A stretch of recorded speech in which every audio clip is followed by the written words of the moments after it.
All right, welcome everybody. So as you guys see, the title, I think a lot of you guys don't know what's going on, and you don't need to be scared. I'm gonna walk through everything with you guys together here. Um, Camera's frozen, of course. Very nice, very nice. Great start to the stream. Wow, look at me. Okay, let's just reconnect this. Pray, hope that it works. It did not work. It did not work. Oh, it worked. Okay.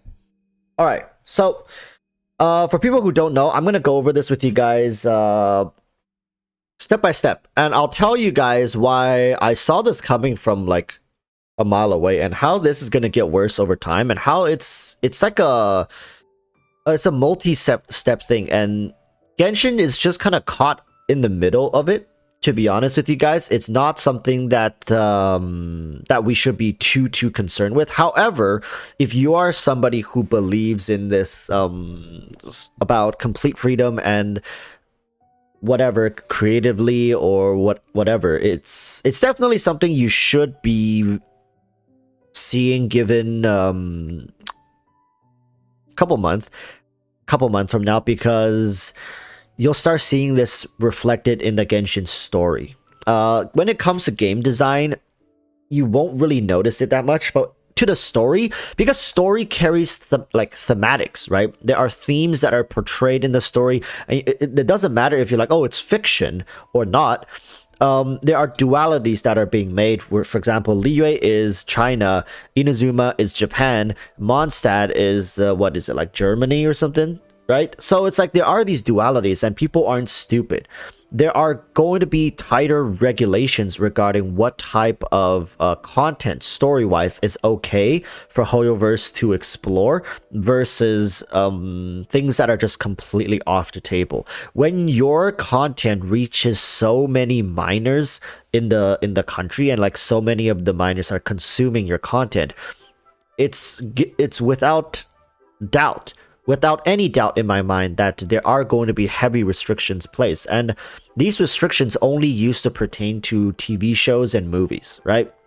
Nowadays, live stream platforms, gaming has become such a big part of Chinese culture and people consuming this stuff that like the government has now finally, and it took them long enough. I thought China was going to act much faster, because I remember 3-4 years ago when I was working there, like the restrictions you guys that were being put on any creative bodies of work is just absolutely insane. You would wonder how they're even able to keep creative freedom. But believe it or not, there are some like really great bodies of work in even recent years. But also comes to say, why do you think a lot of Chinese TV shows are very generic, right? You see them repeating the same themes over and over again, exploring the same themes over and over again. It's because those are the ones that are known to be okay with the government. If you follow along this theme with these kind of plot points, it's almost like, okay, the government's not gonna deny you, because as a writer, you cannot publish anything unless the government gives you a stamp of approval. And I've talked about this in the past. So let's go into this right here. So for people who don't know, this is essentially what's going on.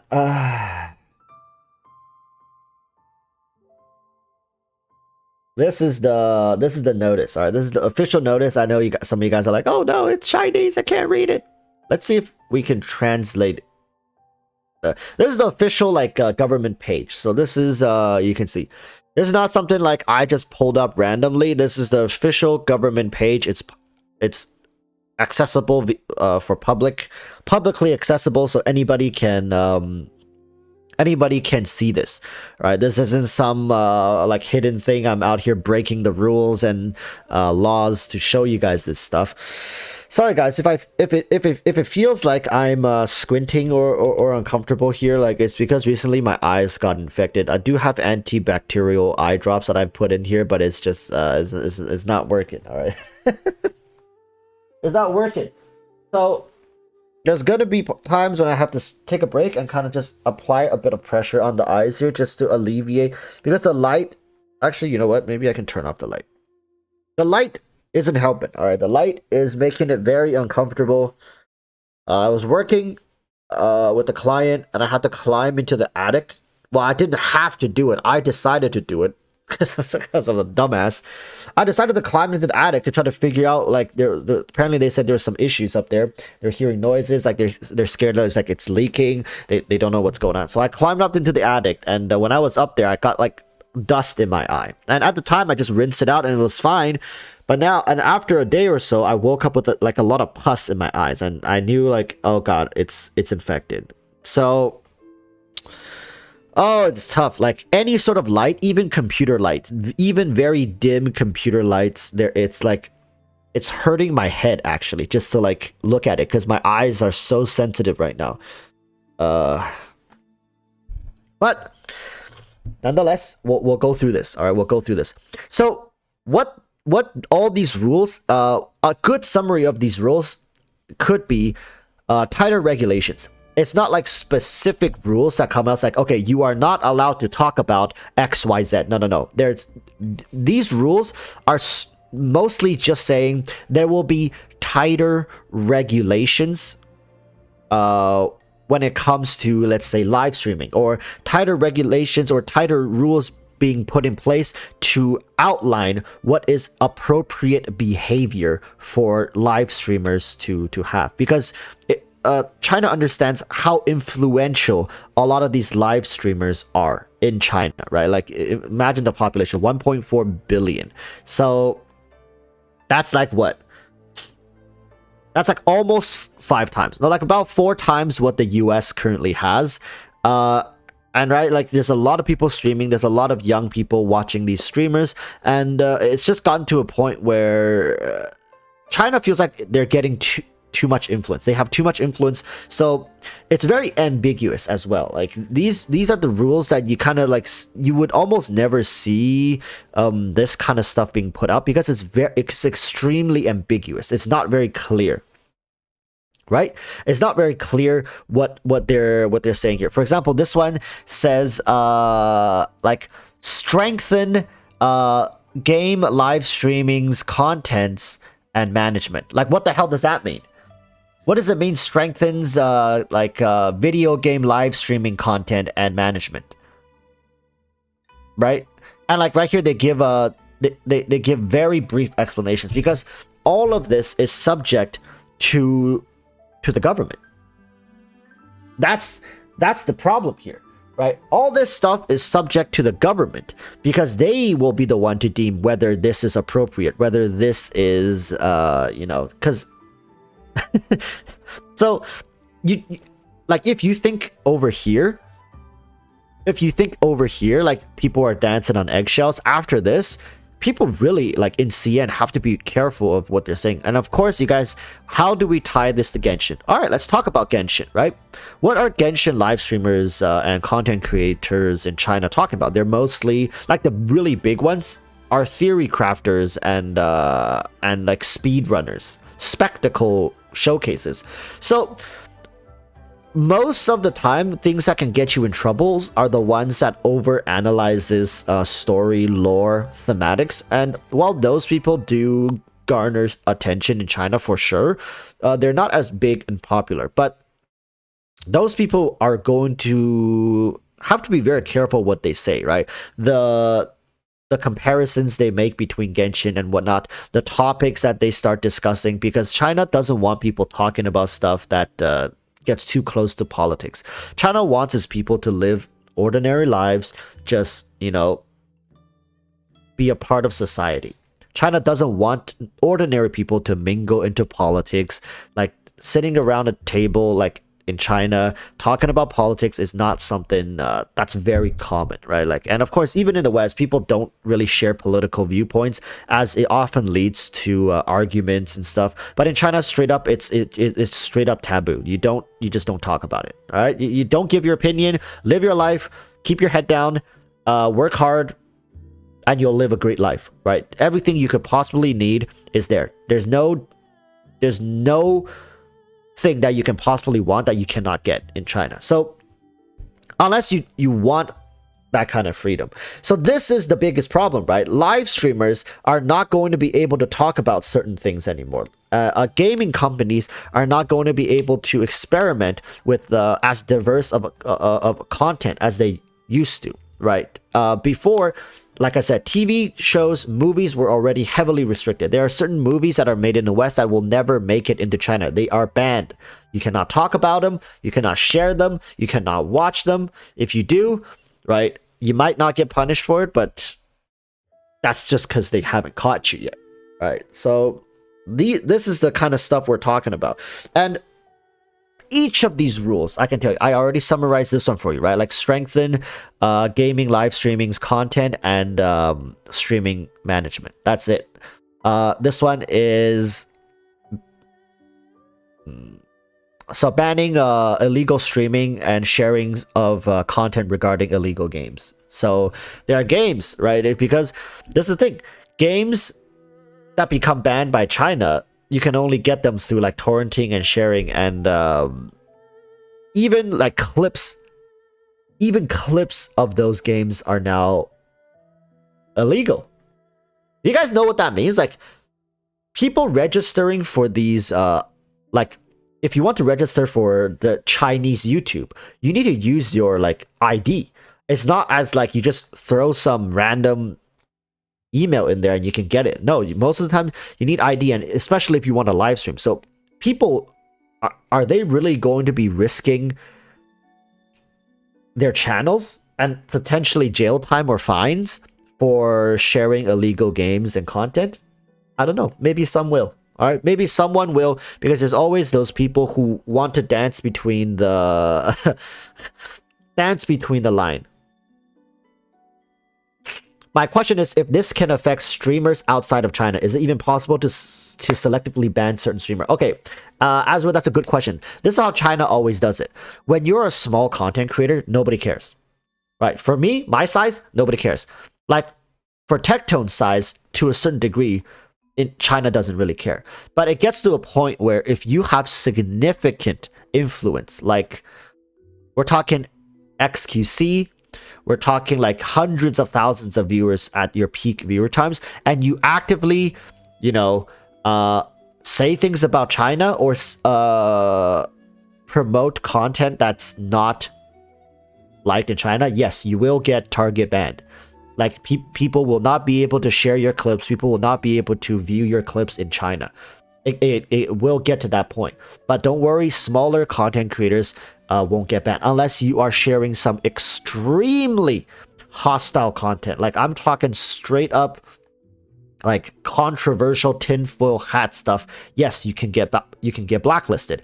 And I'm talking like you as the person can also get blacklisted, not just your content. Your content is without a doubt blacklisted. So, like, there is no one that, to my knowledge, in the Genshin space is even creating content that controversial. So we don't have to worry, right? And I'm sure the big content creators like the XQCs, the Miskivs, right, the Pokemanes, the streamers of those calibers, they're not stupid enough to go live on stream and badmouth an entire country, right, for through political views. Like, they don't even do that for US, and it's free. You can do it because it's gonna garner a lot of hate. So we don't need to worry, but just understand that going forward, there could be games that are blacklisted, and there's just gonna be close to like very limited exposure to the Chinese market, right? But understand that it won't affect us so much, mostly because over here in the West, we're also cut off from CN. Like, nobody in China, like very rarely do people in China are like looking at Twitch, right? They can't.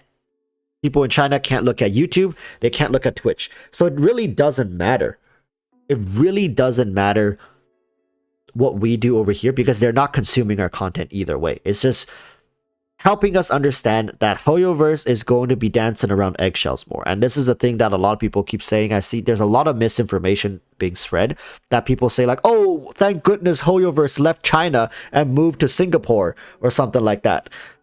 That's completely wrong. Like, people don't understand. China has such a strong grip on these big companies that are like based out of China, that started off China and like that are registered in China. Just because like I keep saying, like you can run to Mars, it doesn't matter. Like you could run anywhere, it doesn't matter. Your roots are in China. It's registered in China. You will obey the Chinese rules unless you straight up say like, okay, we'll just stop releasing content for CN then. Sure. All right, we don't follow China's rules. We don't censor content according to Chinese regulations. Then yeah, okay, then you just become one of those games that's banned in China. Is that something HoYoverse is willing to risk? I don't think so. The market is too big, all right? The market is too big. If HoYoverse doesn't follow the whatever China wants, they will get banned. They will get blacklisted, and then their game will not be able to get published to the Chinese audience, and everything just implodes. And there will be strict penalties placed on the company. And if you still refuse to pay that, you like Dawei as the CEO will then be reprimanded. Like they will personally go after you. You will literally not be able to set foot in China ever again. I don't think HoYoverse is going to take that big of a risk. So just censor the content, right?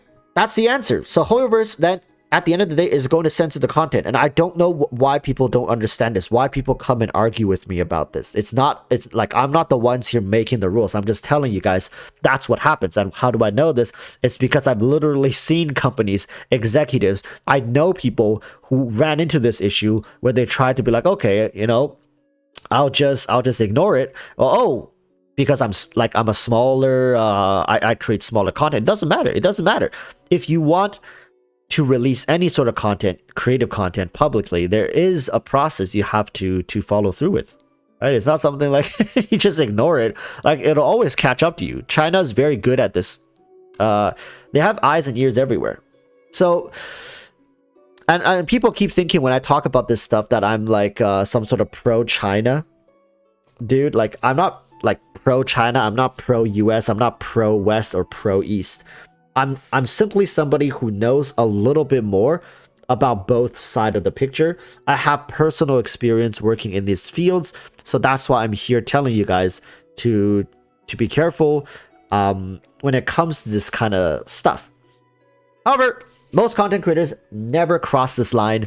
But yeah, how this affects us as players of Genshin is just expect content that's a little more mild, stories that are less politically charged. In a way, some people will say like, well, then how can you write a good story that has such limitations on it? I don't know, right? There's only so much you can source from the real world, and I don't know what HoYoverse is gonna do. They have amazing screenwriters. I mean, they have amazing writers with them. They have amazing teams of people working on this project. I would like, and it makes sense, right? These companies usually are aware of these rules before they go public. So one of the reasons why maybe Inazuma and its contents feel less intense, maybe it could be affected by the fact that the company already knew of a lot of these regulations before they were going to come out, so that they on purposely went towards a direction like just look. Okay, this is a good example. Why do you guys think Kokomi, right? Kokomi didn't really get fleshed out. It's because Kokomi is like the leader of civil war. Like this topic should like is banned. You can't talk about civil like revolution. It's like you can't talk about it. It's banned. You can't do it. So I think HoYoverse in the very beginning, when they started writing the story outlines, this wasn't a problem for gaming just yet. For like TV shows, for movies, yeah, this topic is already banned. But for gaming, it wasn't that tightly regulated. But as they started to write out the script, the rules started coming out. So that midway, they had to make sure to not focus on this. They have to dance around it. But the structure of the story is already there. They can't kind of like back away from it anymore. So they kind of touch on it like, oh yeah, you know, Inazuma's in a, you know, in a state of civil turmoil. And then they kind of just brushed over that completely. They went, like, they touched on it and just jumped right over it. Gone. So, I'm not surprised that, what's that called? That the story here just feels weaker, because HoYoverse doesn't want to run the risk of getting too into detail and putting all that effort just to have it denied. Like, no, you can't publish that. No, you can't show that. Yeah, like live happily ever after. Like just make sure to push it away from the whole civil, like internal civil.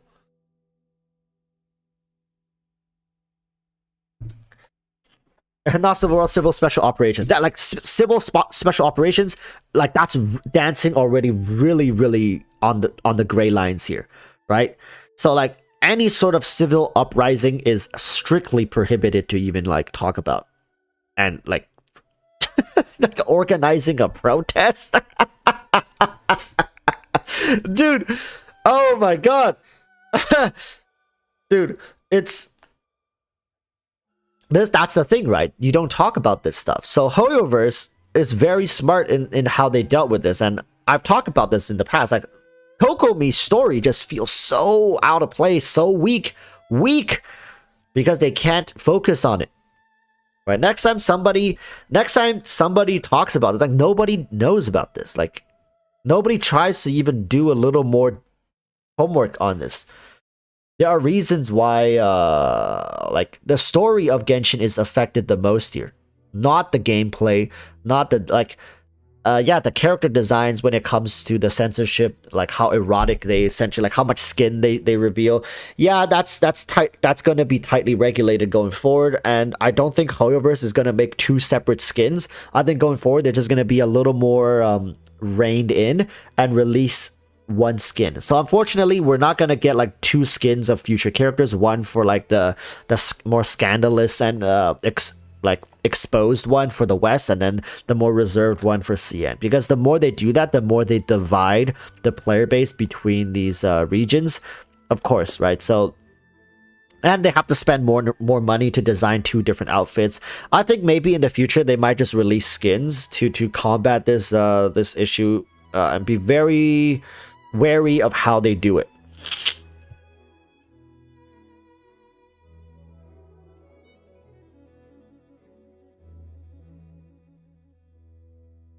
So Marcus Bowles, that explains why the Inazuma story quest was lackluster. Yeah, because most of the freaking story was talking about how the revolution army like fights back the oppressive shogun to liberate the freaking country. Dude, like, I don't know how they even got away with having a theme about that. Like, thank God it's like in Inazuma and not in Liyue. Because if it was in Liyue, it just wouldn't have been approved. There's no way. So in Inazuma, maybe that's why. And even then, HoYoverse was extremely careful to not focus on the details here. Also, no more flamboyant male characters, Walrus. Yeah, that's old news, right? That's been talked about a couple months ago. I think it was something like last year. So, I think going forward, what you guys can expect especially for CN. I've heard about this a couple years ago when I was working with a company in China. They were talking about live streamers need licenses. Hey, get this, right? Hey, They're talking about live streamers, like if you want to be like they wanted to make it a profession.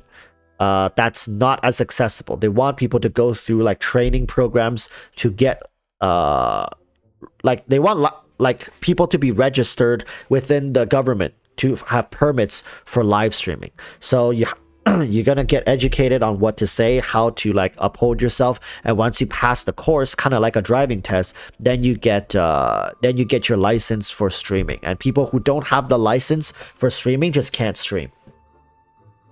If you guys think these rules right now we're reading are insane, just imagine a world where you need to get a license just to be able to live stream. That could be what China is headed towards. These rules right now are an attempt to not get to that point. Yes, when I was back in China, this was 3 years ago, and they were talking about this. Like people in my company, like they've been working, they're like screenwriters, editors, directors. They were talking about this already like 3 years back. However, it never got pushed out. So I don't know what happened to that. Whatever this is, these rules that are being put in place for live streaming, they might be like the start of something, right?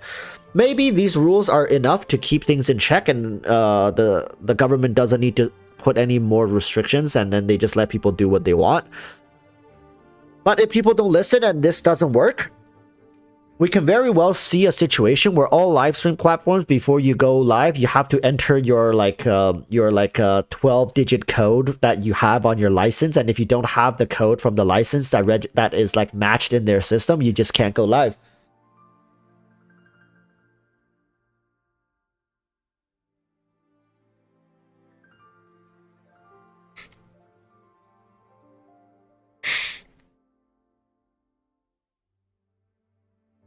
The thing is, you guys have to understand that if they license the live stream permission to live stream, it's not that like you get brainwashed first, right? It's just you have to understand what you can say and what you cannot say. The consequences of your actions, you are fully aware of it, right? So it's not like a long course. It's not like a 2-year program. It's maybe like it's just like a driving test.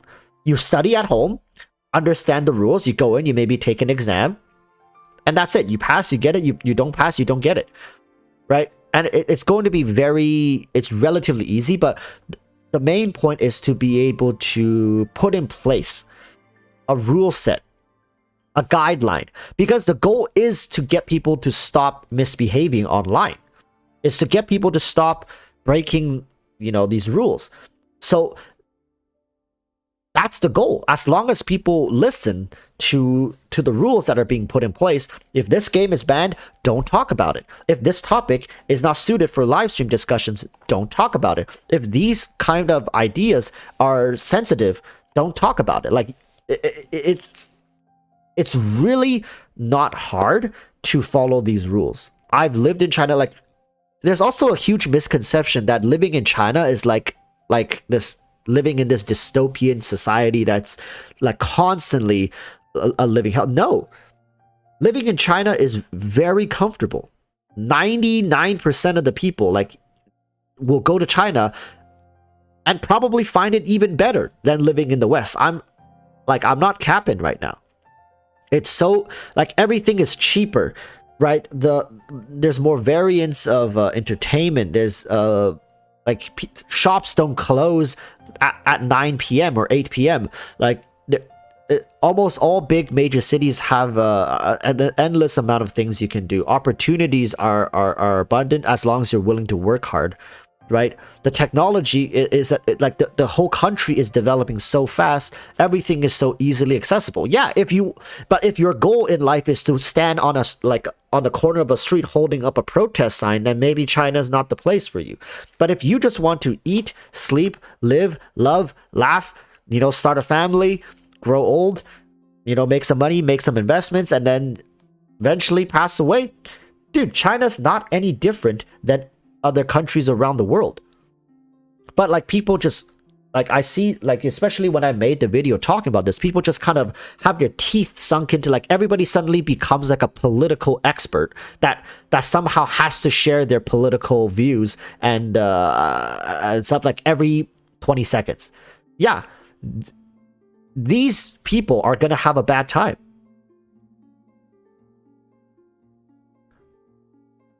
No Westerner wants to go to China, but there are all sorts of Chinese want to leave China, bro. You're capping. But all my friends went back. Listen, people.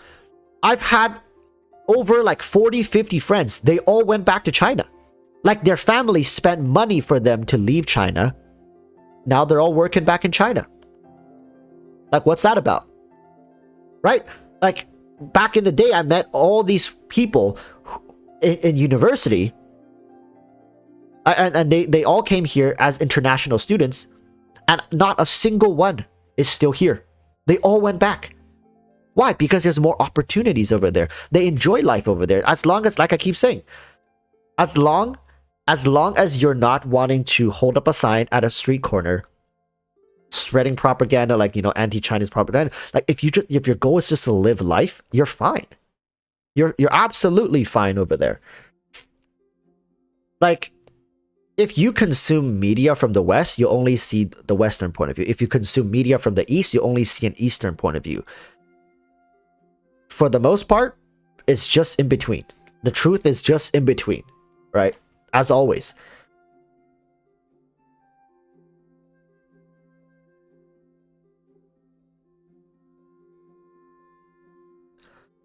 So Yukihira is saying they also censor stuff like people asking for help because they are stuck in their homes during COVID lockdown in China. Asking for... So this is the thing, right?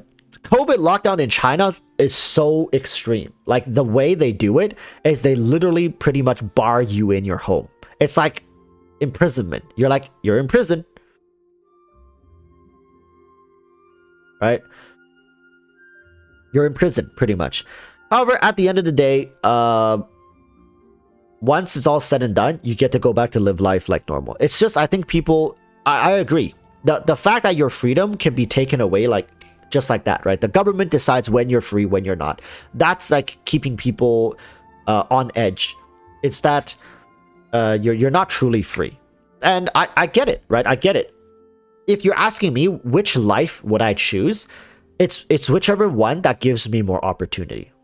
That's at the end of the day, it's like that. Right? If I go work in China, that gives me more opportunity to set me up for life. I can, you know, get a nice house. I can provide for my family and whatnot. Then I'll go to China. If I get more opportunities in the West, I'll stay in the West. It's the same. It's like I don't see it. I don't see it as a drawback. I 100% understand how some people can see that as a dreadful experience, but to me, it's not that much different from in the West here, right? You need to get 2 shots of vaccines to go into restaurants. You need to wear a mask when you go into the public. To me, it's the same. Like, you're not allowed to go into these stores now. You're just gonna get kicked out if you don't have a mask on. And there's clips of people online. Like, to me, they're the same thing. Right, I don't see that big of a difference. And the thing is, all right, you guys have to understand, while we were over here wearing our masks, you know, getting kicked out of stores for not following protocol, China had been living a COVID-free life for almost a year now. Like, people in China were unmasked, like going to places, doing things for almost a year now. And why is that? It's because the Chinese government took action back in the day, forced, like, they did the same lockdown nationwide for entire cities. They locked people in for like a month, and then for the remainder of the next 9 months, they were able to be free and do whatever the hell they want. It's a trade-off, right? It's a trade-off. I don't see it as a problem, to be honest, because I've lived that life.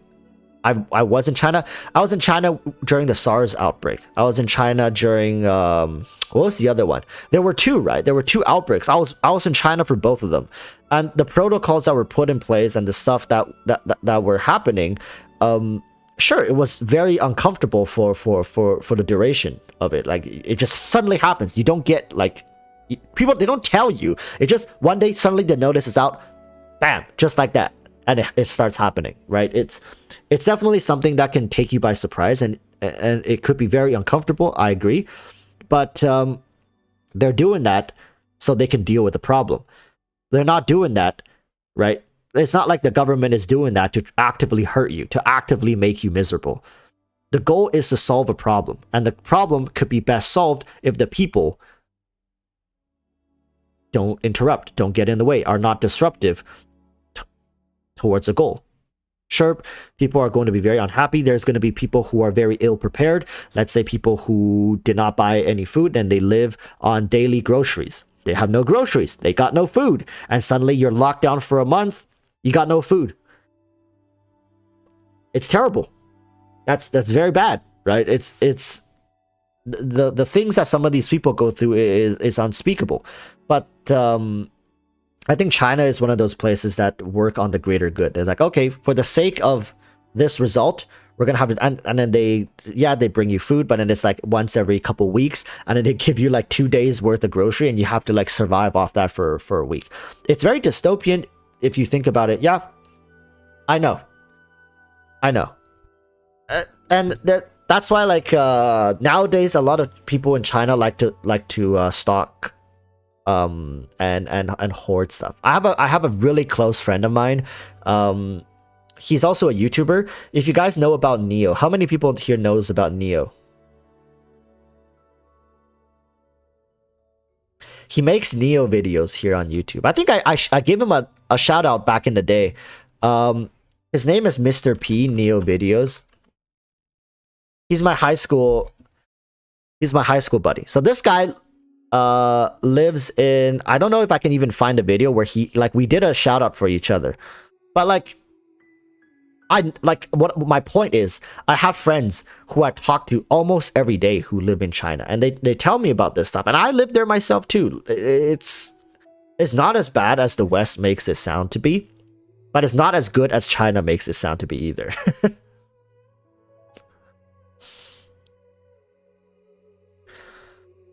Marcus Bullocks, but at least the government is helping their people. Like, well, that's the goal, right? The goal is to control the spread of the virus at any cost. Because with the population and the density of China, the amount of death and the repercussion of not controlling the virus is too great for the government to risk. Right? The people, like, come on.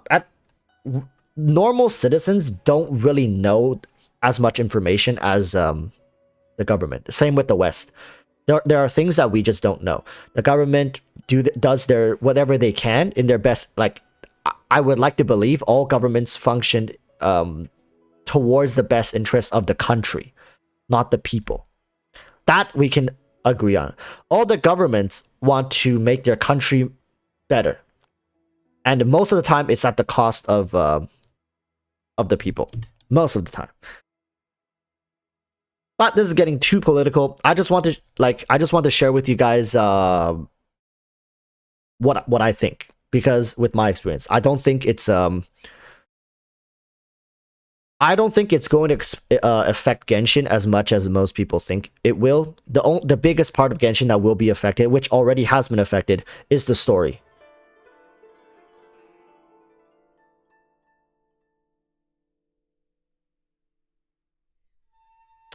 So Sanzu saying Taiwan, I mean East China, pretty much did the best during COVID. So it doesn't take an iron fist. Public awareness and proper authority response is fine. The problem is China has too many people, and it's too difficult, and a lot of these people are undereducated. If you guys go like search, like, the data is out there. How many people like even have a post-secondary education, right? There's just very little awareness and understanding of this kind of stuff. There's a lot of people in China who does one thing and one thing well, and that's all they know, right?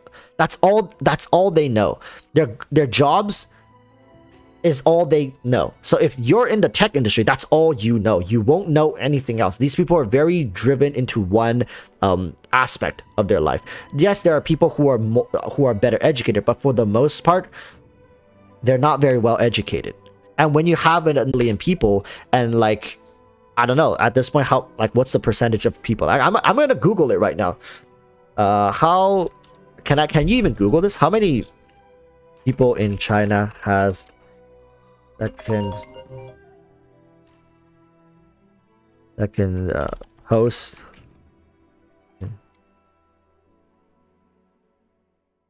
It's a terrible ratio.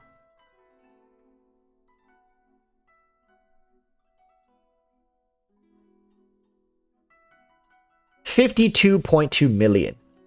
Hey, chat. So apparently, 52.2 million out of 1.4 billion has a post-secondary education.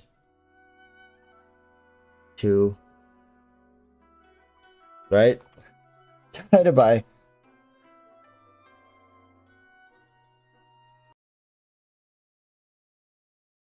0.03% of the Chinese population even has a post-secondary education. And like basically, for the most part, people in China are just high school graduates.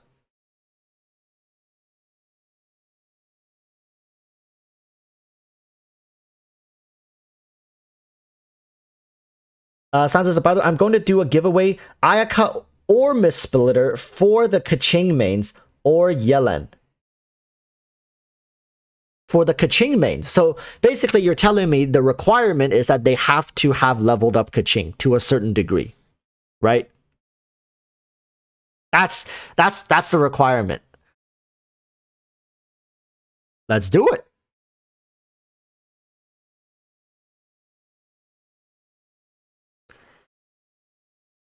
Let's do it. Y'all better have your Kachings raised. Y'all better have your Kaching raised.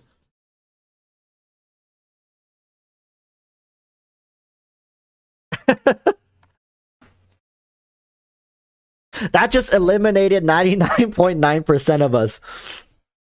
Damn, my Kaching is level 50. Hey, it better get that number up. At least to 69. But yeah, so you guys can see 0.04. Let's just round up. 0.04 people out of 100. Out of every 100 people, 0.04 of them has a post-secondary education in China. That should put into perspective the kind of country we're talking about. And yet China is accelerating so fast. Like it's not easy managing people, let alone people. In comparison, let's look at the states. USA, how many people in USA has post-secondary education?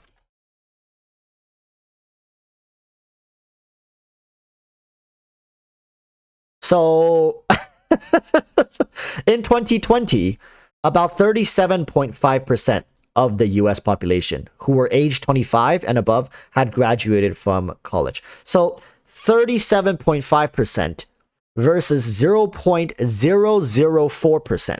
That's the difference we're talking about when it comes to the level of education people have. Okay? So I hope this puts into perspective that yes, while the West enjoys more freedom, it's because most of them have a better understanding of just things in general. Whereas people in China, most of them, they have no idea. You let them do whatever they want, you're going to have complete anarchy. People say ignorance is bliss, right? And let me tell you, people in China are very, very, very, very, very, very ignorant for everything. You're talking about like equality? Nah. These kind of topics will not, like, people in China, if I go grab anyone random on the street in China, like you ask them about like these Western first world topics, right? Like global warming.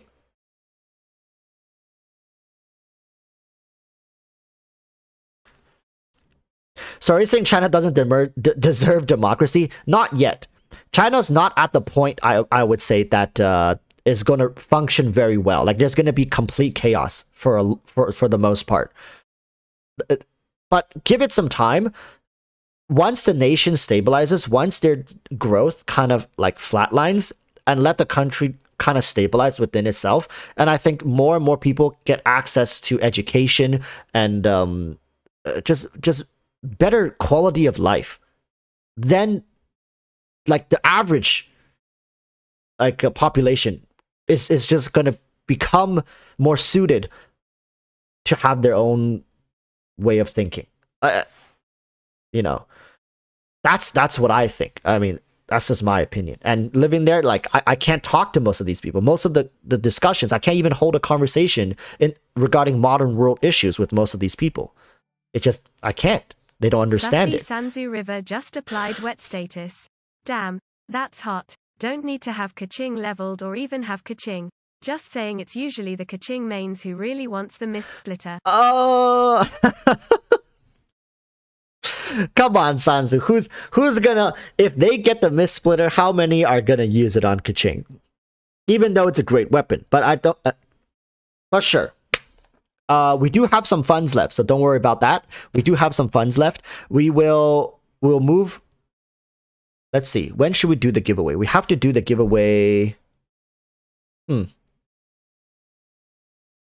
Have to do the giveaway soon-ish. Maybe next week then. Huh? Maybe next week.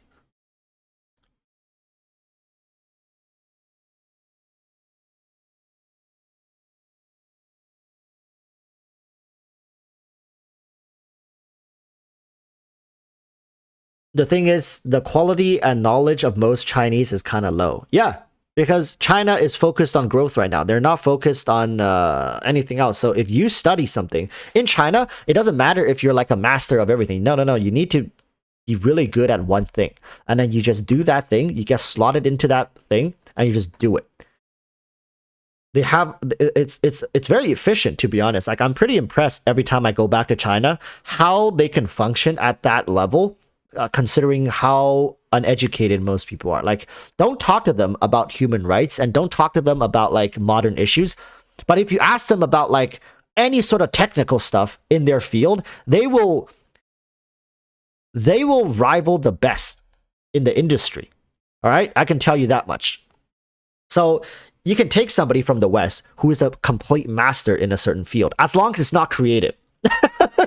Okay, here's another thing. Creative fields in China are dead. Like writers, right? And most of this stuff. Actually, no, not all creative. Just story driven, right? Music in China is amazing. The musicians in China, and then the artists, there are amazing artists that come from China. These are fine because these are technical. Right? I'm talking purely creative. No technicality involved, just purely creative stuff. Doesn't work. Right? It doesn't exist because you will starve to death in China. But Genshin writers, so you can see like Genshin Impact, a lot of people say like, oh, they have amazing stories, but I think Genshin's story compared to like even some like mangas is quite weak. I'm gonna be honest with you guys. Genshin's story, even compared to some mangas, like second tier mangas, like I've read a ton of them, right? Like Korean mangas, it's quite weak. The story is, if you want to sit here and poke at the plot points and how many plot holes are, you can find quite a bit of them. But that doesn't detract from the overall experience of Genshin. I think Genshin does such a great job in other avenues that a weak story I can live with it. But like, nobody can deny how good the Genshin music is. Whenever it's about technical stuff, the Chinese people have a very good understanding of it, and they can be very, very good at what they do.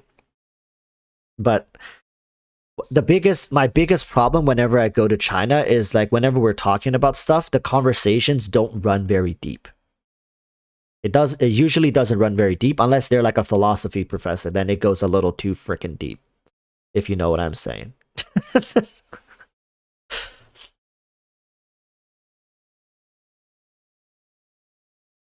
Most Chinese manhwas pales in comparison to its Japanese and Korean. Yup. Like, you guys will see it. It's not just me sitting here telling you. Like, you guys, if you go read the best possible Chinese manhwa, or like Chinese literature, modern Chinese literature, and you compare it to anything in the West or like other Eastern countries, you'll see that It's missing something, man. It's missing something. It's maybe, just maybe it's because the writer has a chip on their shoulder the whole time they're writing. Every dialogue, every scene, every theme, right? Every concept, there's a chip on their shoulders like, you sure you want to say that? You know, that can get your entire novel censored. Right? Genshin's story is pretty tame. Let's just hope the CCP don't suddenly feel sympathetic towards the Fatui. Dude. I don't think the CCP will ever go too deep into the Genshin lore, because Genshin's story is like very, very, very tame in comparison to some of the other literature that I've read.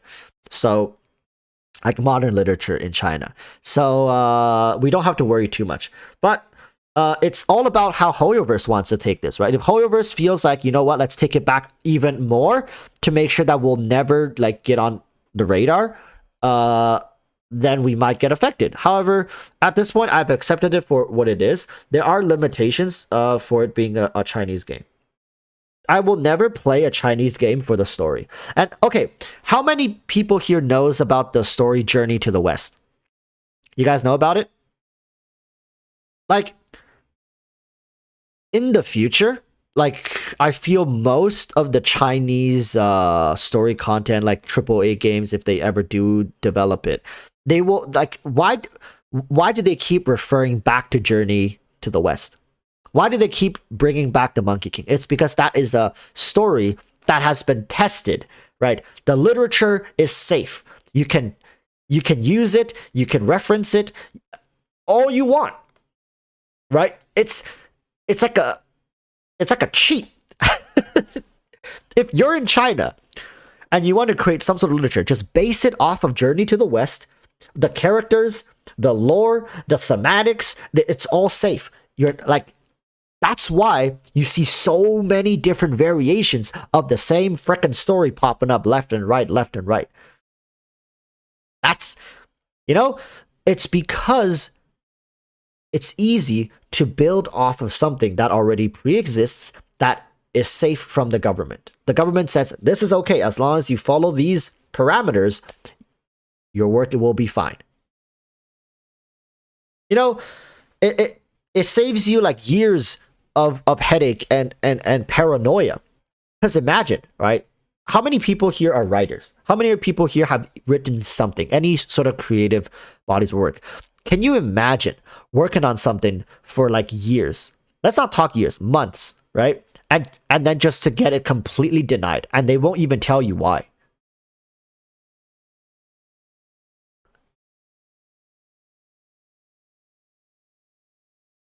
Sanzu River says, remember Sun Wukong rebelled against the heavens, but he was punished for it. He was defeated, imprisoned for how many years? Was it 1,000 years? How many? Was it 100 years? Like a couple 100 years or something, he was in prison. He lost that battle, and he was indoctrinated. He eventually got converted. Right? He got tamed.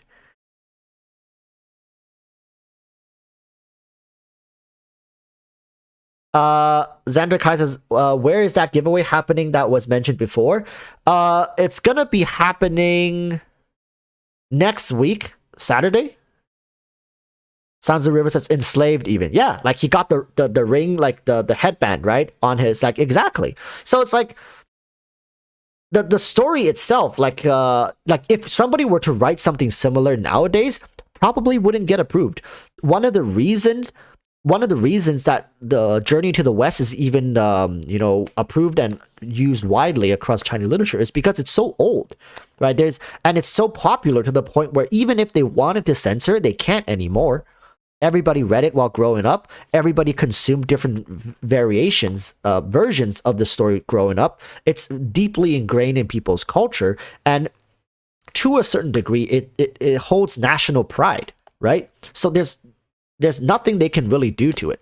There's also another one called like Hong Lo Meng, right? I don't know what's the, like, there's a ton of great literature for China, like that, like a lot of people knows. Everybody knows about these growing up in China. So it's, and there's a ton more, but But my point here is that like a lot of people nowadays in China, like creative writers, they just reference old literature, because working on something by yourself and running the risk of it completely getting denied. Let's say you wrote an entire novel or like a screenplay for, and then you submit that to the government for approval, because you need that approval before you can even like license it and have it produced, and then they just deny it, and then they send it back, and they'll probably tell you something like, oh, it's inappropriate, right?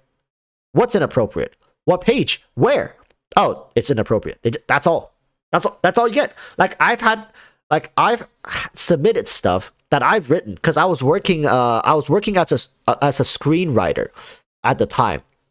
I remember writing some stuff. It took me like, it didn't even take me long because I wasn't writing it by myself. I was working in a team, and I wrote like a scene and I submitted, and I got it, and it was denied, and I don't know why. They just tell you denied, inappropriate, right?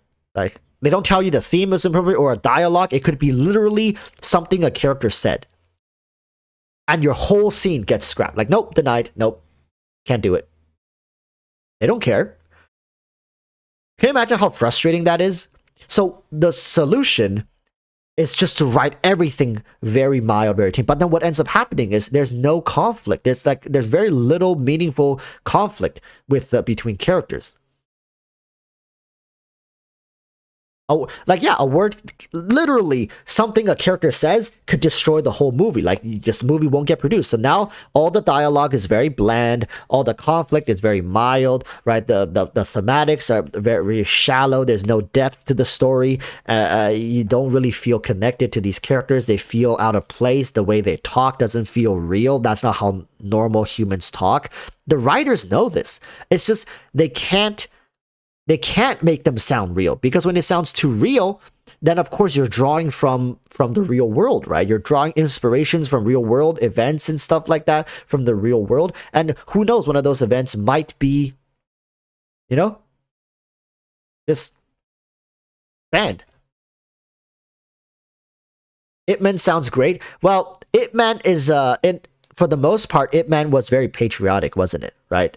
Talking about this legendary martial artist defending China against the invasion of Japan, fighting, right, one man fighting 20, and then how he stood up against and later movies how he stood up against like racism. Like it's very patriotic.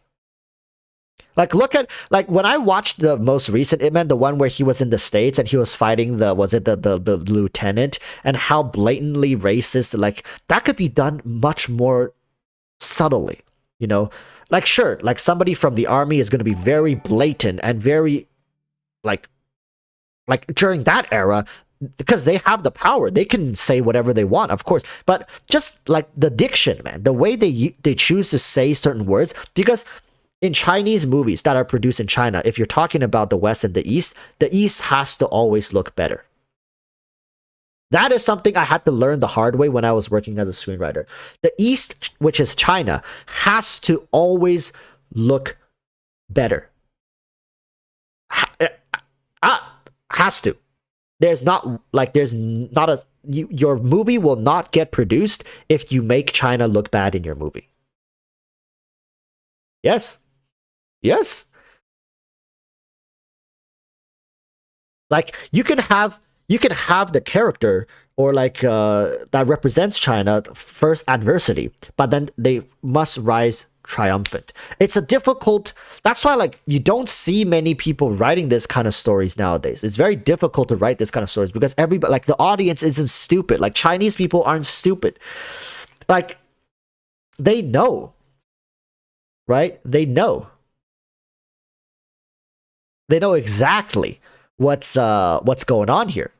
Like for the most part, people in China, if you ask them what their favorite movies are, there will be a couple Western movies in there. Very like, yeah, Chinese movie will be in like amongst their top 5, top 10, but there's quite a bit of Western movies in it. It just shows that, when it comes to these kind of creative bodies of work, that the population for the most part understands what's good and what's bad.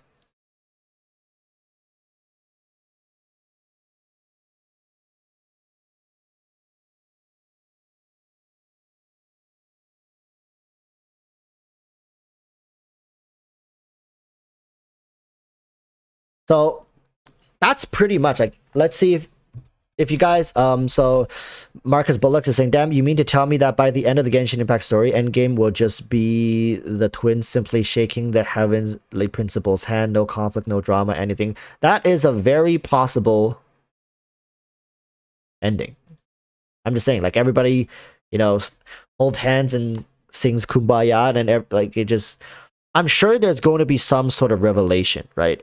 When it comes to Kanria, I don't want to say too much for people who haven't really played through it. When it comes to Kanria, I think there is definitely something to be said about what happened, how it got destroyed, why it got destroyed, and you know, because we know the Hilichurls are, you know, the Hilichurls are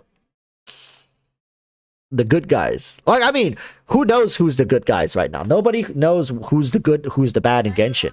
But we're currently in a set up for a great reveal for Kanria, and people are still very intrigued by the history and everything. However, I'm scared because I think HoYoverse is writing the story as they go. That's what I'm scared of. When a story is being written and the themes and the direction could be changed midway, that scares me. Because that means the writers don't know what the fuck they're doing, right? The directors don't know what the fuck they're doing. They're just going along with the ride and making changes as they go. And that can really ruin stories, and that can really drive a lot of plot holes. Like the amount of plot holes that can start rising up. Let's say if they are really just writing this as we go, you're going to see plot holes popping up here and there, like as things start getting revealed. But I really hope they have a skeleton story plot that already goes all the way to the end. Like from start to end, they know like roughly what's going to happen. All the major plot points are written out. Then I feel safe. And hopefully none of those major plot points becomes an issue or like is in a conflict of interest with the government. Then we're good. That's the best scenario. But if they already had the plot points drawn out, but like plot like 7 and 9 and 15 have conflicts with the government and they have to rewrite it or change it according to the new rules. Hey, that's gonna be a sad day in the world of Genshin.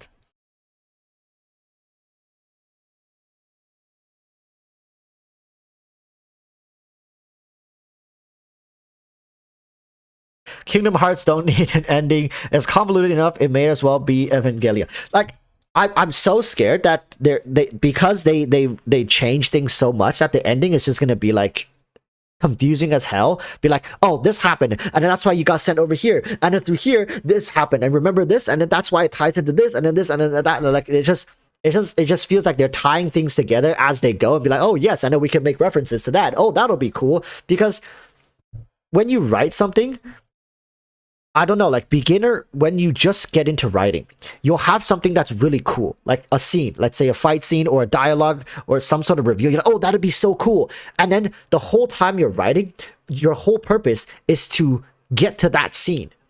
You know what I mean? Or even worse, you write that scene and then you backtrack from that scene. Like, whereas the whole story usually should be fluid. You have to think of plot points, the thematics. You have to go A, B, C, D, E, F, G, H, blah, blah, blah, blah, blah, whatever. And then how do you go from A to B to C to D to D? Like, like that's how you essentially, like, you can't just write based off of one scene. And I feel like sometimes HoYoverse writes off of one scene. They're like, oh, that scene is so freaking good, but the lead up to it is very lackluster. You know what I mean? I don't know how many of you guys get this. I'm really scared that these writers are just like, oh my goodness, that's gonna be so cool. Like, oh, I'm getting shivers just thinking about it. And then they write that scene and like, oh, that's perfect. Okay, what about like how do we get there? How do we go from where we are to that? Like I'm scared. Like that's not it should be all pre-planned. There should be a story. They should know where they're going.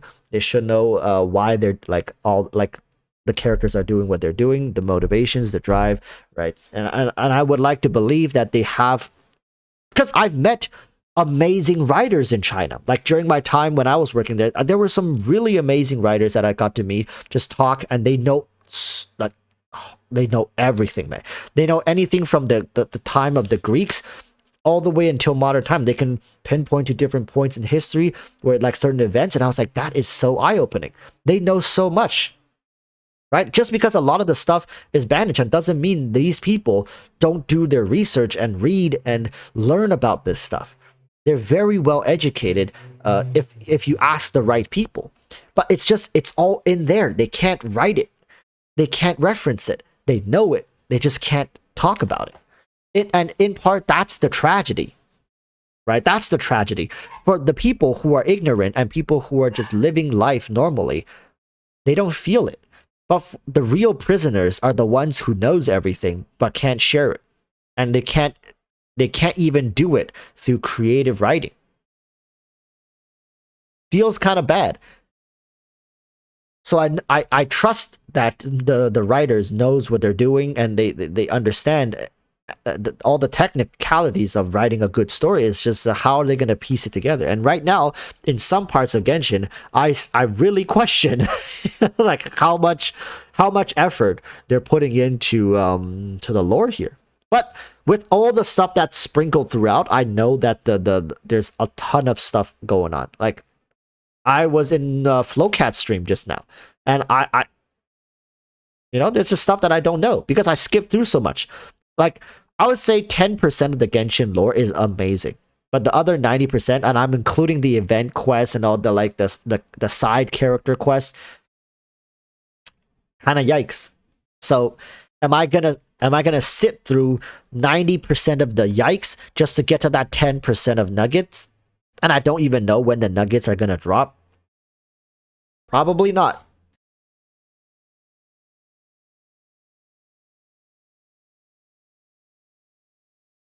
Kazuha Via's writing was top tier. Everything else should have went back to the drawing board. And that's what I mean, right? I feel like they just sat in a meeting room and were like, oh, you know what would be cool? If Raiden like talks to the main character and said like, oh, I'll let you leave this place alive.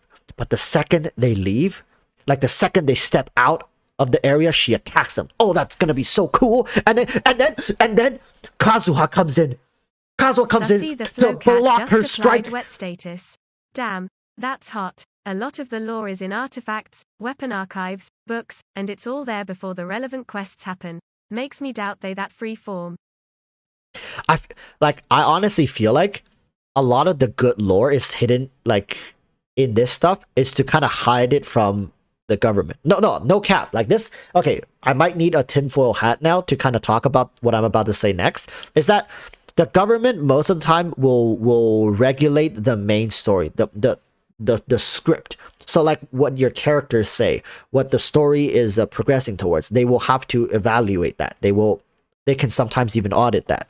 However, if you leave a lot of this little, like not illegal stuff, but stuff that may be a little more controversial, a little more, like a little deeper into the artifacts, like these are just like little, side things, right? Maybe they can get away with more stuff. I'm just saying. A Tiny Meow says most of the lore is hidden, and for good reason, right? Because if you have it out in the open, it's subject to reviews and approval. But if you have it hidden all over the place in like artifacts or like a little like a post sign or something like or like books on the walls or something like that, you might get away with it. You might get away with it. Dreamlink says, did you know that they lost some writers during this time on Raiden's character? I don't know the about regarding the news of the writers. Are they cutting down on writers? Are writers quitting? Are people having to take a step away from work because of what's going on with the lockdown? I'm not sure. Jong Jongya Iwase saying I think it's still bad placement of lore regardless. Like I'm not saying it's good.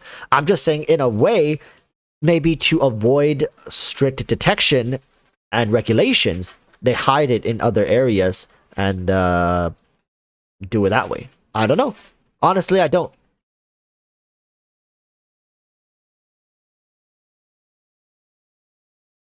Yeah, see, I wonder that too. The character profiles have a lot of references to violence, conflict, etc. Complex themes are hidden underneath the surface. Yeah, I see that there's a lot of dark and gritty stuff in like the character dialogues and the descriptions. But like when it comes to the stories, it's literally just like a happy teddy bear. Thank you. What is this, chat? I got Sussy drinks. the Flowcat just applied wet status. Oh, were you able Damn, to get the that's medicine? hot. I wondered that but too. one of The them character was- profiles have a lot of references to violence, conflict, etc. Complex themes are having a hidden pillow underneath the Oh, we only surface. got one. Yeah. But They did we did- get the ointment or the drop? Oh, so we only have the drop. Yeah. Oh, that's okay. They need a they can So then we'll have to go pick it up another time. Okay. Okay. Thank you, Womba.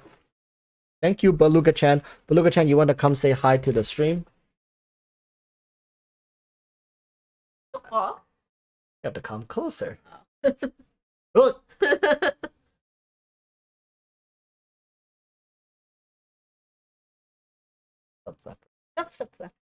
Oh, very good, very good.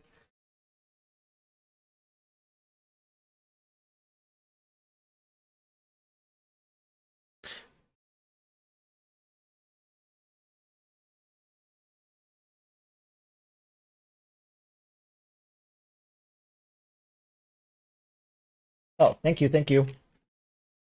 So yeah, everyone. I have two. I have two eye drops. I have the old eye drops regarding the infection, which I was still using. And then I got a new one now. So hopefully by the next time I stream, I can open the lights because holy smokes, right now my eyes are sensitive. Alright.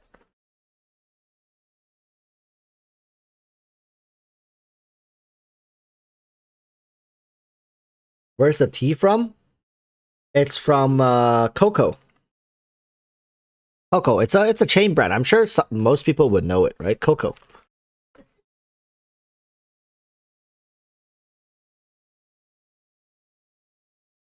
That's a big cat? Yeah. That's a ragdoll.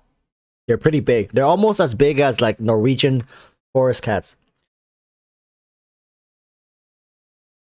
There's no boba in here, but it's just like it's like a fruity drink, like mango. Is it? It's like mango Yakult. Yeah. Yeah, that's Michi. Michi is Hana's older brother. Hana is the little sister. Oh look, Hana is right there. She was sleeping the whole time next to me. That looks real good. Yeah. It's very mild. Has a tint of mango flavor. I like it. It's really good.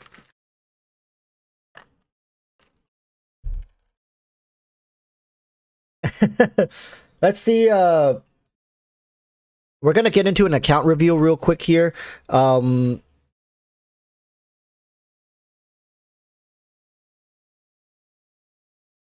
But yeah, if you guys have any questions regarding CN changes or just curious for anything, just ask me. If I see any questions, I'll try my best to answer them. As long as it's not too political. And I'm like, we got pretty political today, didn't we? Beth R says my ragdoll's name is Mochi. Sounds similar. We're gonna call the little one Matcha or Mochi.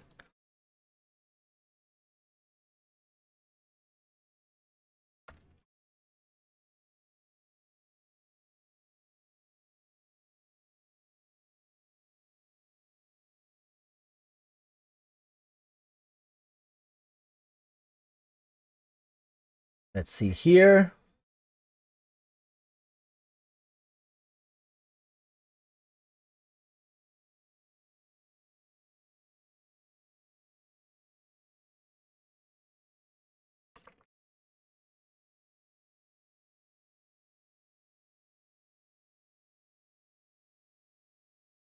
There was somebody who asked me a question in DMs. Let me see.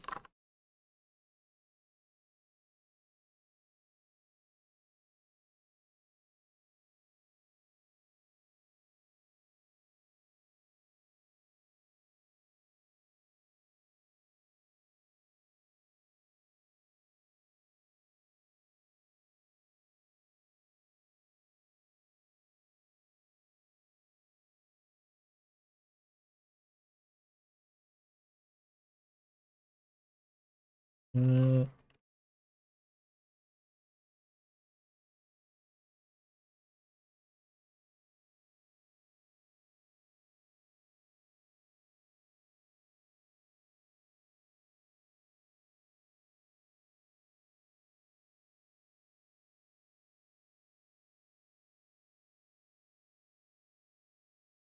I have 2 account reviews to get through here. Oh, I missed the code. I was sifting through my DMs and I missed the code. We'll do it again. So we have 2 accounts to review. We'll go over them. Sorry, it's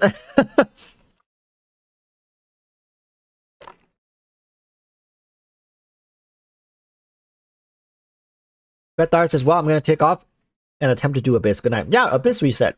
I finished floor 11. I can do floor 12, but this Abyss has been easier for me personally. I know a lot of people don't think that. They say this one was harder, but to me this one was easier than the previous ones. So I'm not really struggling too much. I mean, I got a C3 Raiden now, so that also kind of helps, right? It's just crushing through content.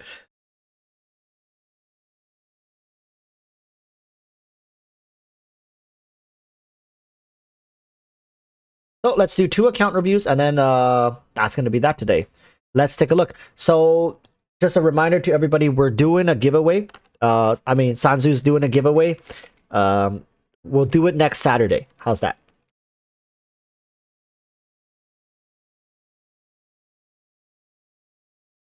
We still have some funds through the Sanzu. The Sanzu Foundation.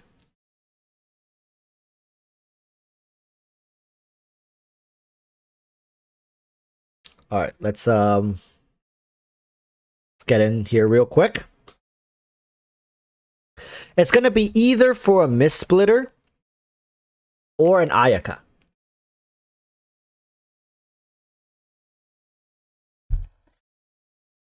Wait, or Yellen, right, Sanzu? You said they can choose between the Mist Splitter, Yellen, or Ayaka.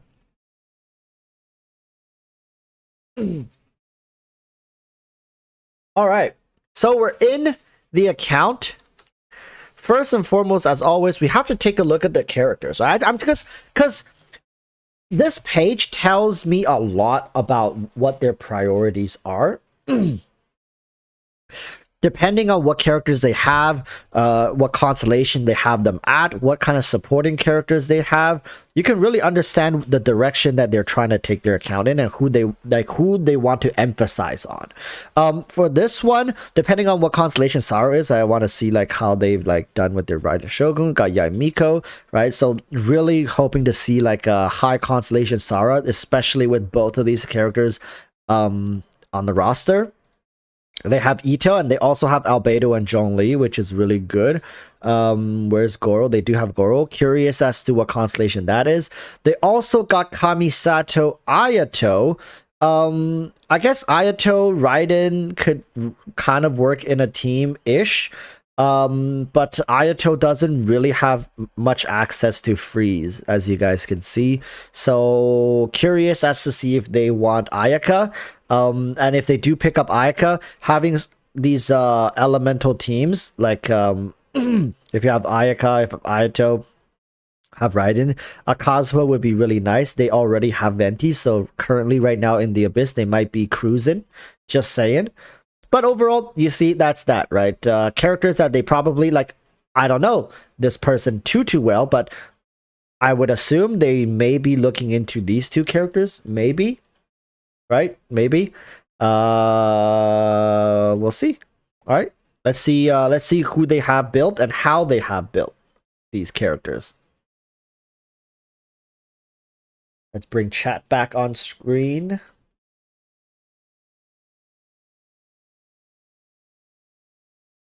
Okay. So they got Ayato level 80. Weapon is the black sword. Okay, wait, what was this ascension stat? Was it crit rate or crit damage? It was crit damage. It was crit damage. Black sword. Okay, yeah. Nice, and you get some heals off of that as well. You know, chat. This may be a dumb question, but does this healing get affected by double hydro resonance? Just curious. I'm just curious. I would assume it is. Anybody knows a definitive answer? Does the healing amount of the black sword get affected by the hydro resonance? Because if it does, you might not need a healer.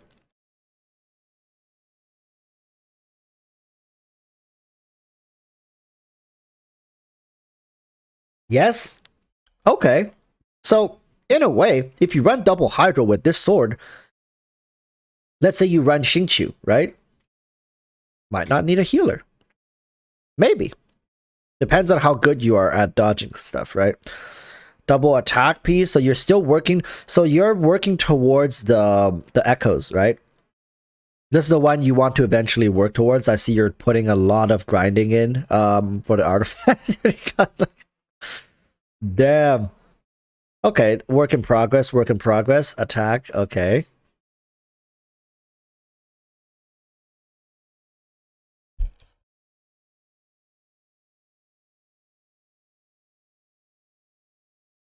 Huh. Okay.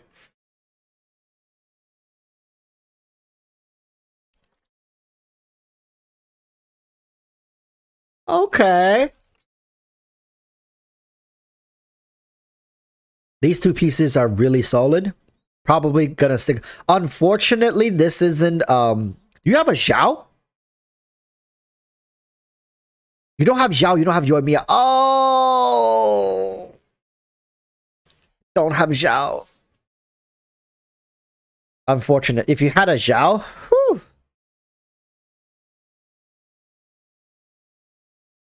If you had a Zhao, this would be pretty sweet. But the two pieces you have are the Sands piece, which is and this one is pretty good. You can leave this one alone. Okay. Ayato is definitely work in progress. 57, 187. It's okay, but definitely nothing too spectacular, to be honest with you. You really do want to work towards a 4-piece set.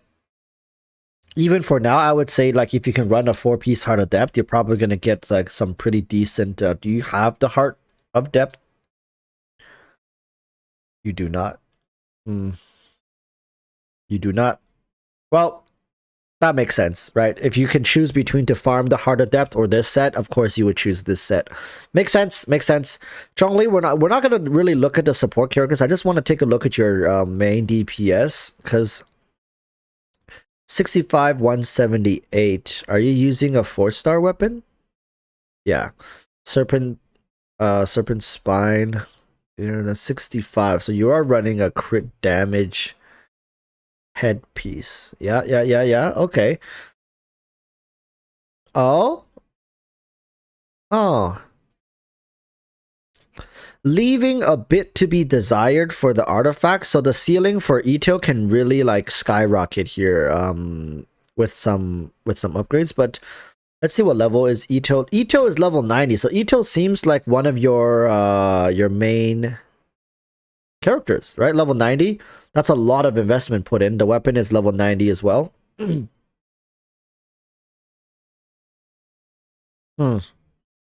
Raiden Shogun is sitting at 83 out of 90 with 2,102. That's quite a lot of attack. I wonder where you're getting that from, though. 52, 130. That's okay. 220. Are you running double attack sands? So you're running the catch here. Are you running double attack sand? Like, are you running double attack for sands and cup?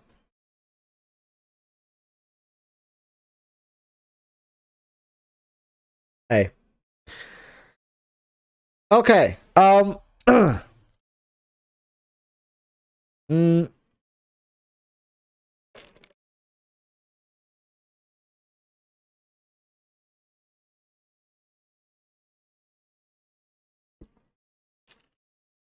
it's okay. All right, it's okay. It's not the end of the world. Increase elemental burst by 32% and crit rate by 12%. Ah.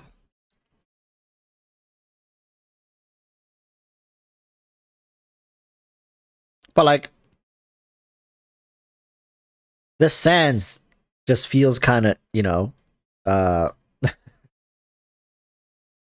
okay, I see. I see. This is going to be a very difficult headpiece to replace, so you're probably going to have to find a way to replace this. This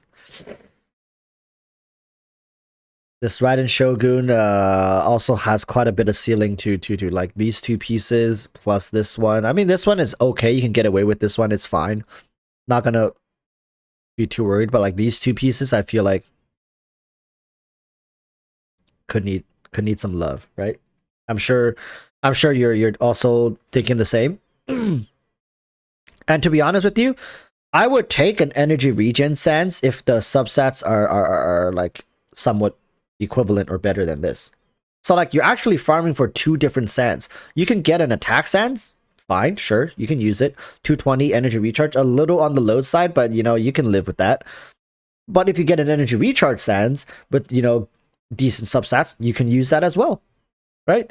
So you're in a way, by looking for both of these main stats, you're essentially doubling the chance of you finding a good artifact piece, right?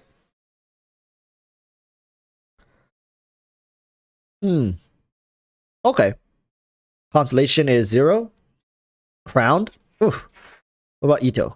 Crowned? Okay, so yeah, definitely I'm thinking you have one team is probably Raiden National, right? Or Raiden Hypercarry, Raiden National Hypercarry. The other team is going to be Ito for you. That makes sense. You also have Yaimiko at level 80, 1964 weapon. The Witsith, very nice, very nice. Hoyoverse be like, I heard you like gacha, so we put gacha in your gacha. In your gacha. But really nice. It doesn't matter which one you land on, it's good. Artifact set. 2-piece Glad, 2-piece Shim. To be honest, it doesn't really matter what you run for Yaimiko nowadays. As long as you just pump up the raw stats, it's like you'll be fine. 42, 203. See that? Let's take a look at these artifact. Oh, okay.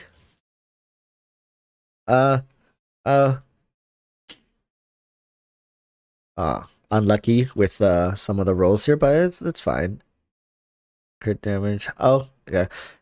Not as good as I thought it was going to be, but then again, you do have the Witsith, so that did pump up your crit damage by quite a bit here.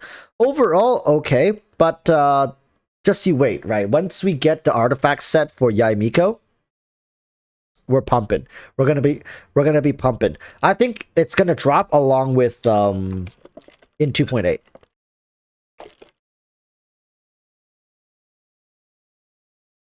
Yeah, sounds the same. There's literally RNG everywhere after the Echo set was introduced. Yeah, RNG, like you put gacha in your gacha in your gacha.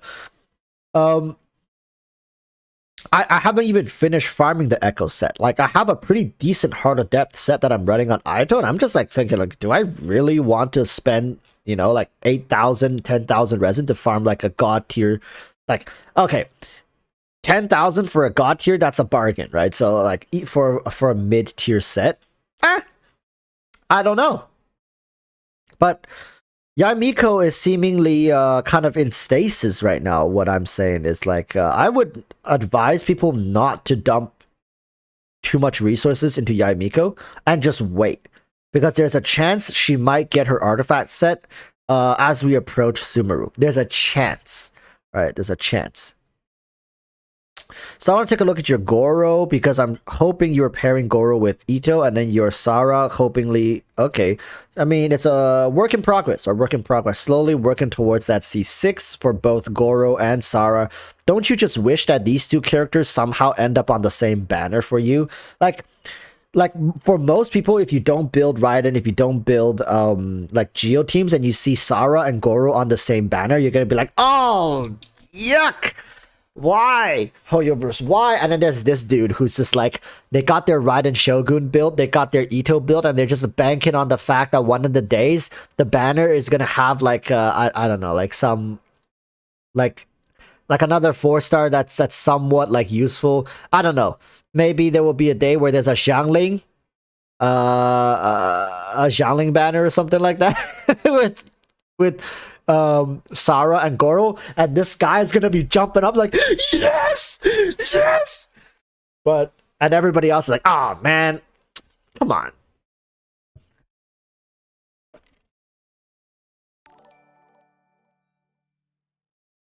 Sussy Sanzu River just applied wet status. Damn, that's hot. Too late. Ye is already built and murdering everything by standing there menacingly. Well, Sanzu, you don't count, right? You're a different breed. You're built different than everyone else. For the most part. What?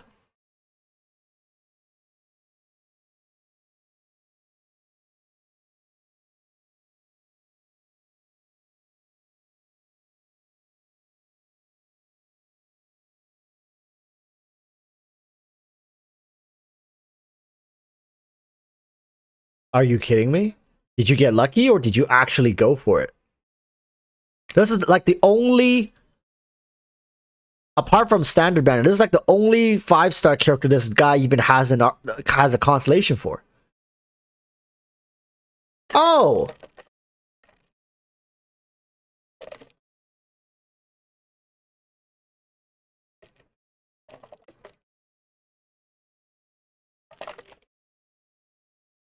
Huh. So this guy's really banking on the fact that Yamiko gets her artifact ASAP. But like, you have a constellation for her, but she's level 80. Maybe you're gonna level her up more. Hopefully. Splendid character. Lots of potential. Lots of potential. But yeah, just waiting on artifacts now. Hopefully they don't do her dirty with the artifacts. But I'm sure every time an artifact has been introduced for a character, it's served its purpose, right? So looking forward to that. But apart from that, yeah, that's gonna be that for this one. Let's go back.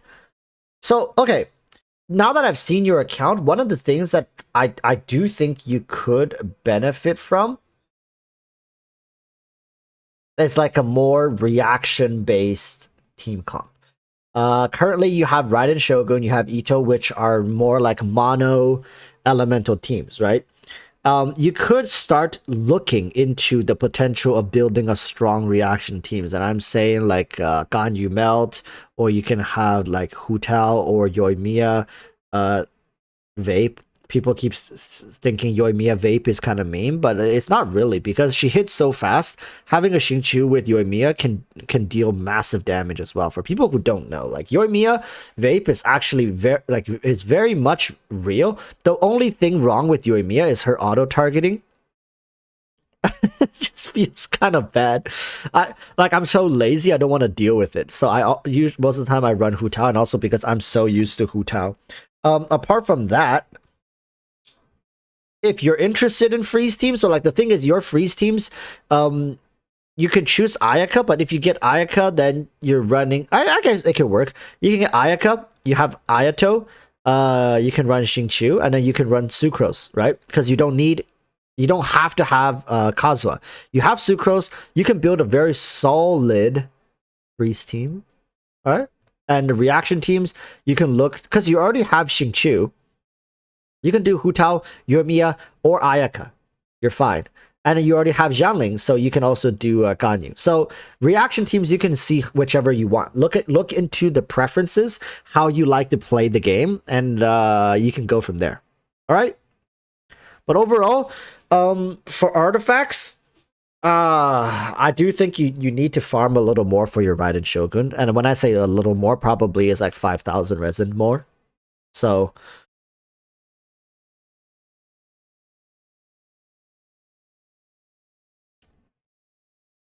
I got her the Galactic Cupcake Holder. Yai Simps Unite.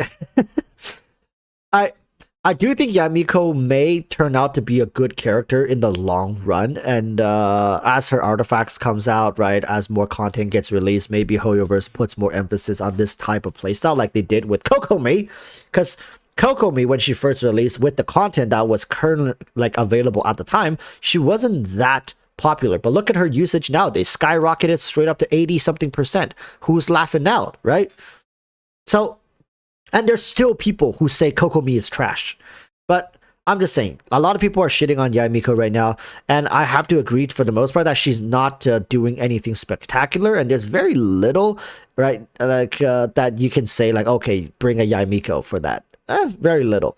So, but with her artifacts coming out, maybe she can kind of slot into like an Electro Albedo type of position, because I think Albedo's better for the most part due to the geo resonance as well as the consistency of his damage output, and how you can just drop something and for the next 30 seconds forget about it, and it does its job, right? And through reaction you get crystallized, which can help you with a little bit of shielding, and of course that geo resonance is absolutely chef's kiss, amazing.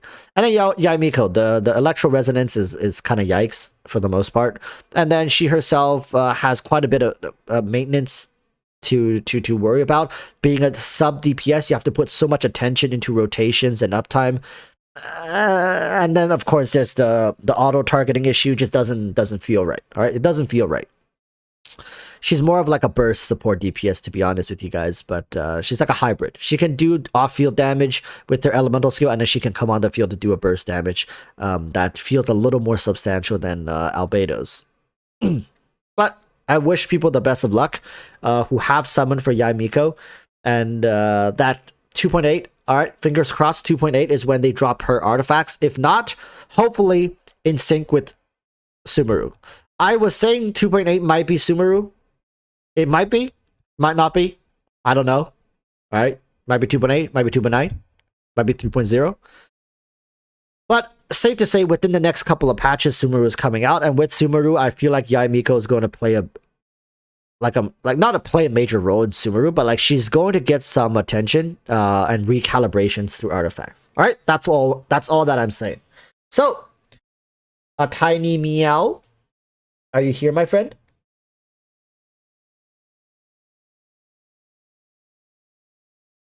So we got this. We will now do the last account review. This one we missed last time because they ended up having to go to work, so they couldn't catch the last bit, so we couldn't even do their account review.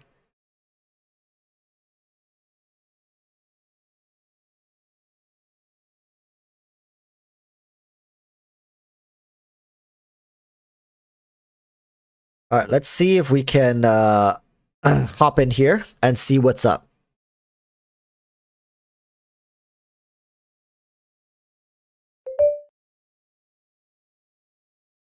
Oh, I'm getting messages from... Speaking of China. Speaking of China, my dad, who lives in China, is asking if I have time to talk. You guys want me to ask if I can interview him about what's going on in China? But he can only speak Chinese.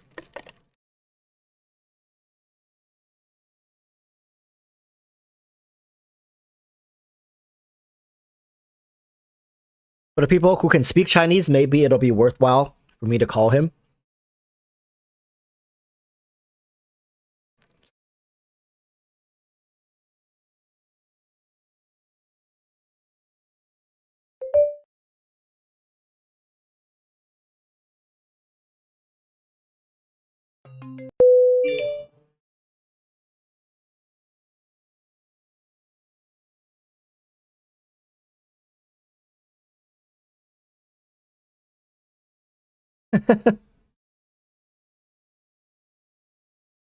Can you translate a little? Maybe. It depends on what we want to talk about, right? Like he knows about what's going on in Shanghai. He himself is living he's not in the area, but he travels a lot among China. He does some work.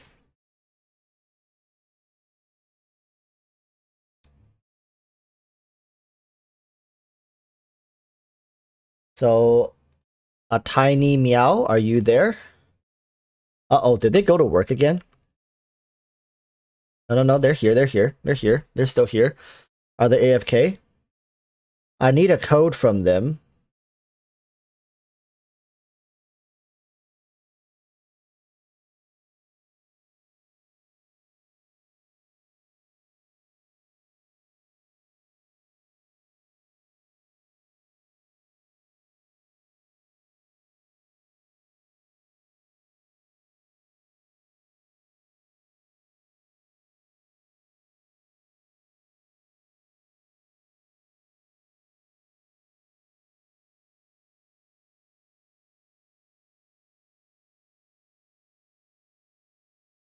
Yeah, I can translate it.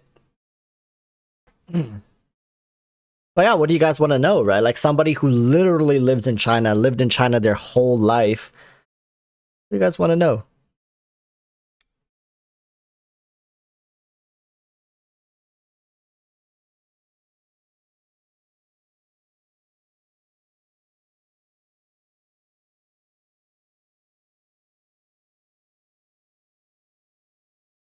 What he thinks about Genshin? Most people in China don't know about Genshin. Like the vast majority, I play with people in other games, and like I've asked them, hey, do you know this game called Genshin Impact? And they're like, nope, never heard about it.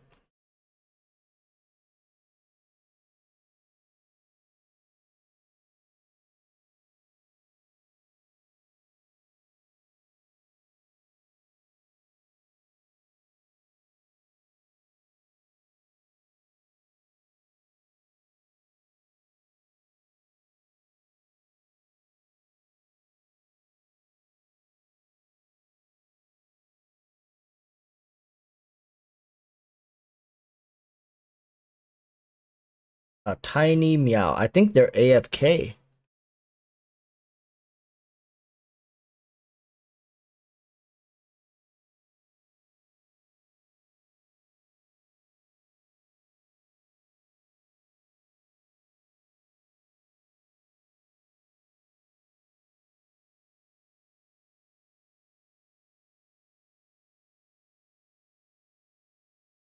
If you play gotcha games, you are a degenerate as far as Chinese culture is concerned.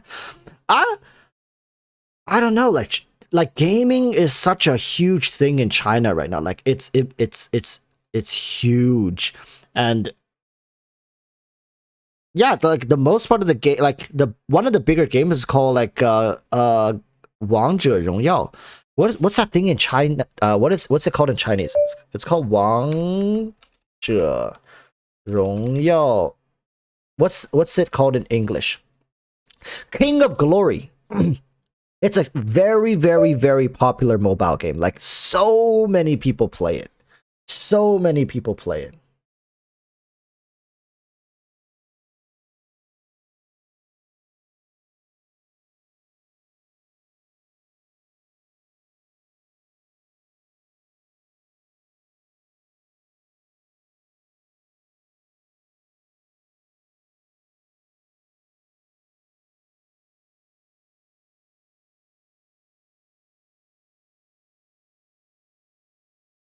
Yeah. So mobile games in China is huge though. They I don't know specifically what's the market cap, like how much of the market, but last time I went back a couple years ago, pretty much everybody plays it. Like guys, girls, dads, sons, like your freaking boss probably plays it. Like everybody plays it.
So let's see if Tiny Meow is responding. I think Tiny Meow is AFK. No, please don't tell me they went to work again.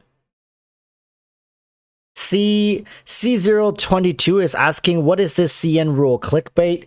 I think you might have missed it, man. Like, it's all the way at the start of the stream. If you're curious, you can kind of like skip through the boring parts, like just kind of cut through. I talk about each of the rules that are listed. So, but we're not gonna go back to it now because yeah. But if you watch that part fast enough, you can come back, and if you have any questions, you can ask me. I'm gonna be here for a while. Thank you, EroticWalruss. No problem, no problem. Sorry, I can't. Sorry, like I just can't go back and talk about it. It took us like almost an hour to get through the whole like not politics, but you'll see. You'll see if you're curious, you can go watch it. You'll see what we talk about, everything that I touch on, stuff like that. No, my mouse is out of battery. Uh.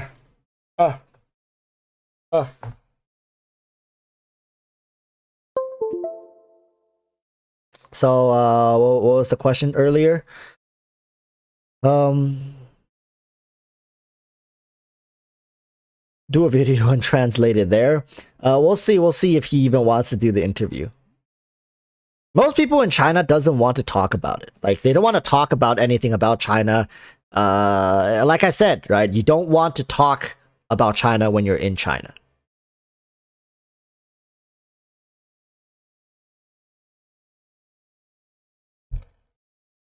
Are there game time restrictions in CN for people over 18? No. Once you're of legal age, they don't care. It's not illegal to play games, right? It's just like drinking. It's like alcohol. Because these games are designed in China to be extremely addictive. They are designed with making you addicted in mind. So you can imagine it's the same thing with like alcohol, right? Like you can get intoxicated. It could be dangerous. Like this could potentially like lead to severe like health problems.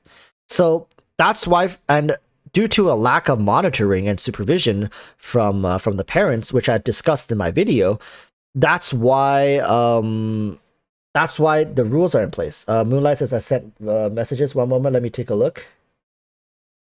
Moonlight. I sent some membership message in the chat, which you completely missed it.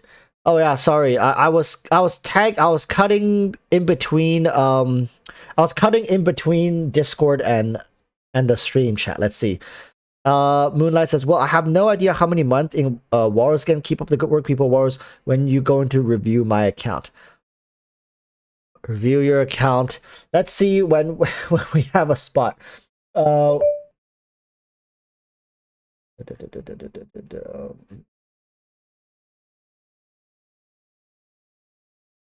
would have to do it next Wednesday. Next Wednesday is the earliest spot, and you have to remind me. I will forget if like people who have account reviews has to remind me a day in before, or like on the day you can be like, hey Warriors, just reminding you account review today. That's it. And I was like, okay, all right.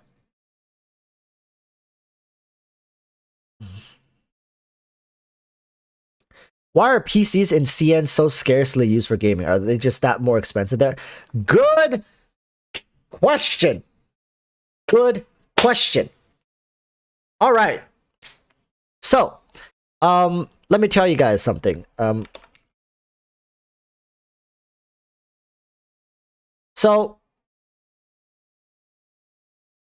the average income for people in China, this is like a couple years ago, right?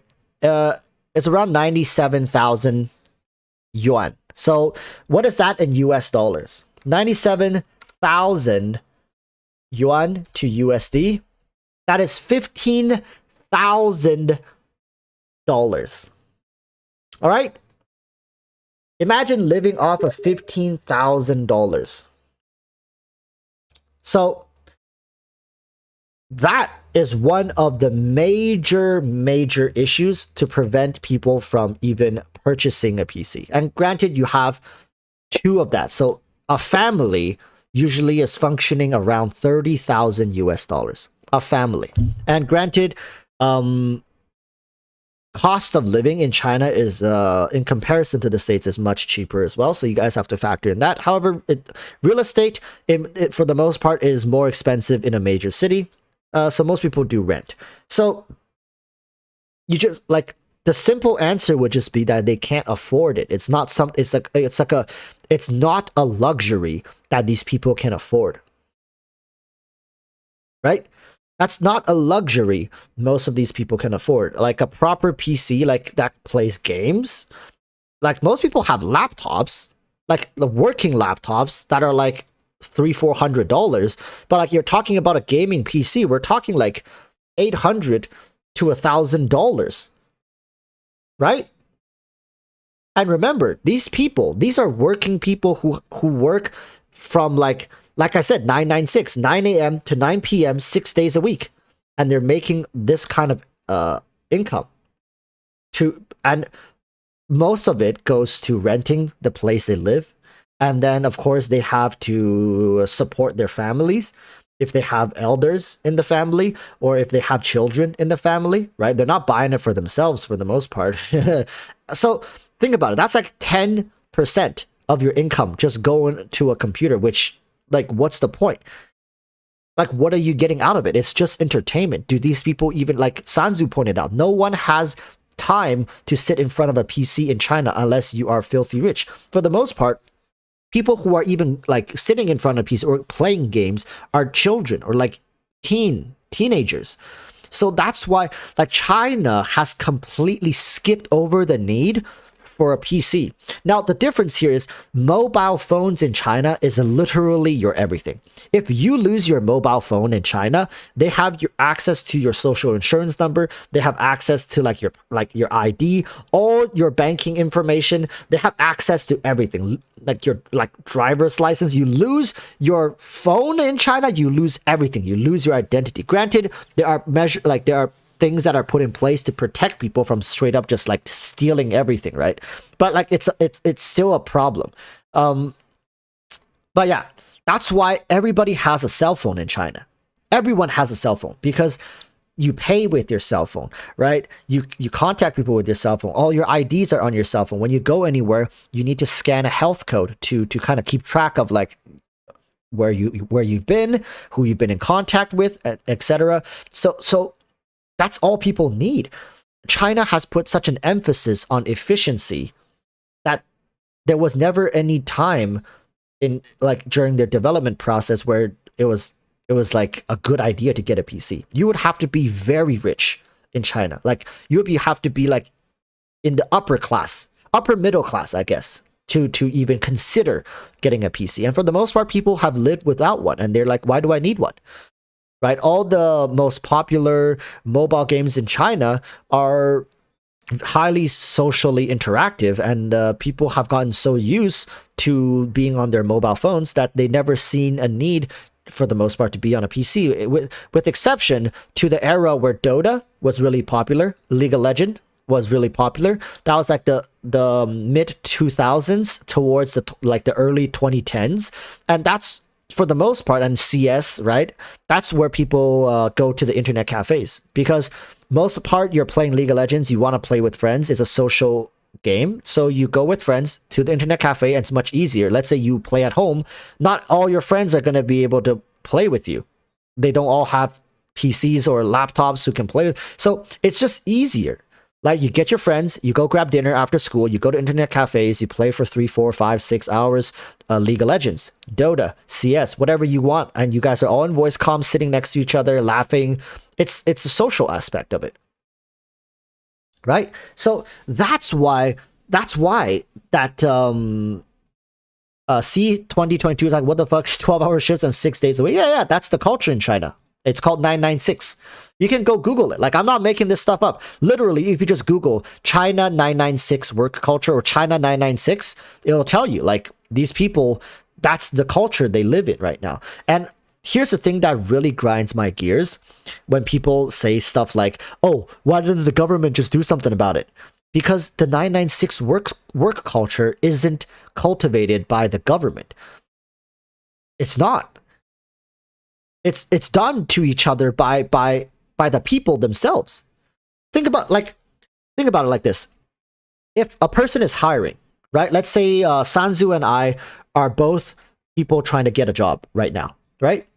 And the people are hiring. It's like, hey, we need somebody for this position. And I go in, I'm like, hey, I have like 5 years work experience or whatever, and I can do this and this, and I can work 10 hours a day, 5 days a week. All right. And I can do overtime if you just let me know. And then Sanzu comes in later. It's like, hey, I also have 5 years job experience. I can work 12 hours a day, 6 days a week, and I can do overtime more if you want.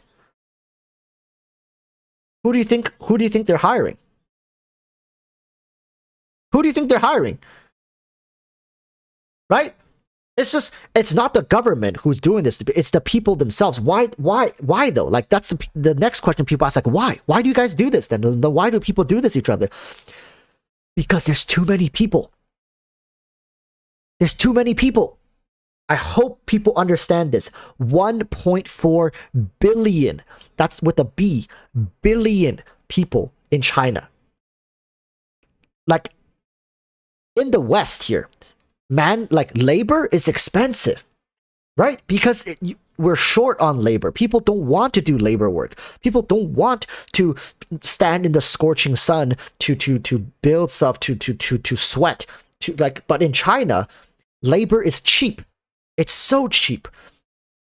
Like, you can work until your back breaks in China, and you would make barely enough, because if you won't do it, someone else will. There's always somebody there to take your place. That's the biggest problem in China right now. There's too many people and not enough jobs. There's not enough opportunities.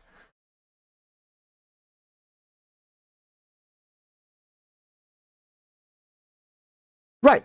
See, AJR says the population argument would be valid if India didn't exist. Metropolitan areas in India have much more expensive labor than in China and are equally populated. However, you have to look at how these jobs are distributed. Like, what kind of jobs are people working in, right? Different countries have different priorities, different sectors, right? What the nation, like, for example, a meme, I guess, is not a meme, like, or a stereotype. It's like engineers. India loves engineers, right? They like, from a young age, the meme is like, the parents tell the kids, like, you're gonna grow up to be an engineer. You have to learn to be an engineer. In China, they put more emphasis on doctors. Oh, why want to be a doctor? Be a lawyer. You see, there's already a difference from a young age. Like, why does India focus on engineers, whereas in China, it's about doctors and being lawyers, right? Because there's different demands in the job sector for different talent, right? And trust me, in India, there are issues that, like, we're just not talking about them right now, right? And another thing is, culturally, China has always been known for cheap labor. That is something that China, even till now, it's been like multiple decades, China cannot escape this, because they chose to do this. They chose to outsource their labor for cheap. This is ingrained in their history, and they're still suffering from it till this day, because people now keep thinking to undercut each other. I'm going to undercut. I'm going to undercut. I'm going to undercut. And look what it's doing to its people. Like, this is all done so. Like, this is all a problem that arises from people trying to like compete with each other by selling themselves for cheaper.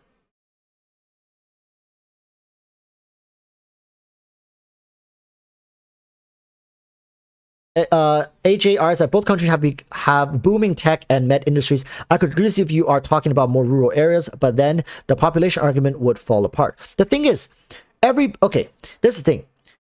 Everyone is trying to get a engineering degree, a business or degree, like a programming degree, right? A software degree.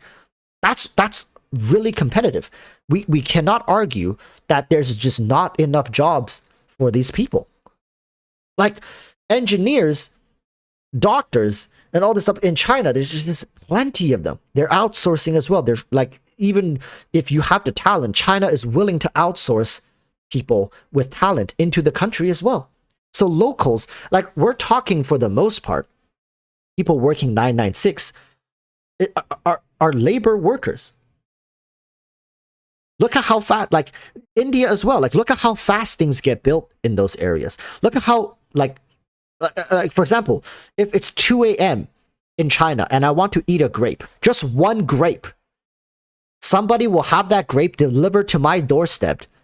From the moment I order it on my app, it'll be at my doorstep in like 10 minutes. One grape. That's all I want. I want it one grape peeled and then wrapped again in saran wrap. It'll be at my doorstep in 10 minutes. This is the level of efficiency we're talking about. At 2 a.m. in the morning, I can order anything I want to eat, anything I can conjure up I want can be at my doorstep. With exceptions to like something crazy, right? Like food, just everyday stuff, like a toothbrush or something, toothpaste, anything. It's incredibly efficient. And like, where do you guys think, like, this is all built on the backs of the people who are out there working at 2 a.m. to make these kind of express deliveries. And let me tell you, there's like countless of them on the streets at all times. It's insane.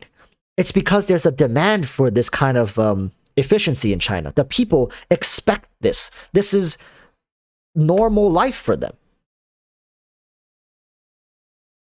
Sounds as the only thing I want to stop existing in India-based customer service call centers. I can't understand them and they can't understand me, and I hate the long phone calls.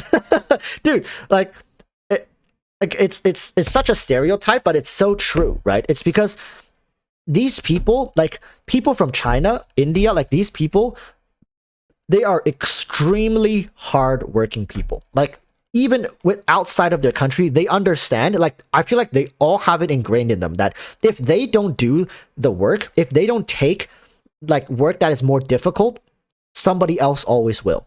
So to them, they'll always take the opportunity. Whenever it arises, they always take the opportunity. Right here in Vancouver, you'll see Chinese people work way harder than local people. Like I'm talking immigrants work way harder. And it's not just Chinese. Like just look at all Asian immigrants. They work so much harder. They put in so much more hours. They try like to go above and beyond. It's because they always have this constant fear that if they don't do it, someone else will. It's so sad to see sometimes because they're literally living in paranoia. And I know, like my parents, and I know people who are in their 50s still in the shop, their own shop, and they're like millionaires. They own like franchises and they're in their shop scrubbing toilets, like working their asses off. And they don't understand the concept of like, okay, I can stop working now. I can relax. Most people work until like they die. They don't know how to stop. And why is this? It's driven by other people. The government is not there with a whip, like telling them, hey, keep working or we're gonna, it's not like that. People keep thinking it's a government for, no, it's literally a cultural thing. It's forced upon them by other Chinese people. You don't do it, another Chinese person will come and do it, right? Hey, you don't want to work Saturday? Well then, all right, then don't come in on Monday either. Might as well not come in Tuesday as well. Forget about Wednesday. Kiss Thursday goodbye. Might as well pack your station and get the fuck out because, Johnny over there is going to come over here and Johnny said he is willing to work Saturdays. What are you going to do? What are you going to do? Is the government forcing you to do that? No, it's the employer. Why is the employer doing that? Because the employer is also competing with another employer who's running the same business like 2 blocks down the street. So if they stop their efficiency or there's a break in their workflow, guess what? down the street, somebody is going to hire somebody, or somebody is going to fill that efficiency, and you're losing customers. These businesses are just in constant competition with each other. And guess what? The next day, they might lower prices by like 2 cents. What are you going to do? Lower it by 3. Lower it by 3. And then they lower it by 4. And then you lower it by 5. You just keep cutting profit margins. And guess who ends up having to pay for it? The workers and the customers. No. The workers. Not the the workers. Yo says, all right, gotta go have classes.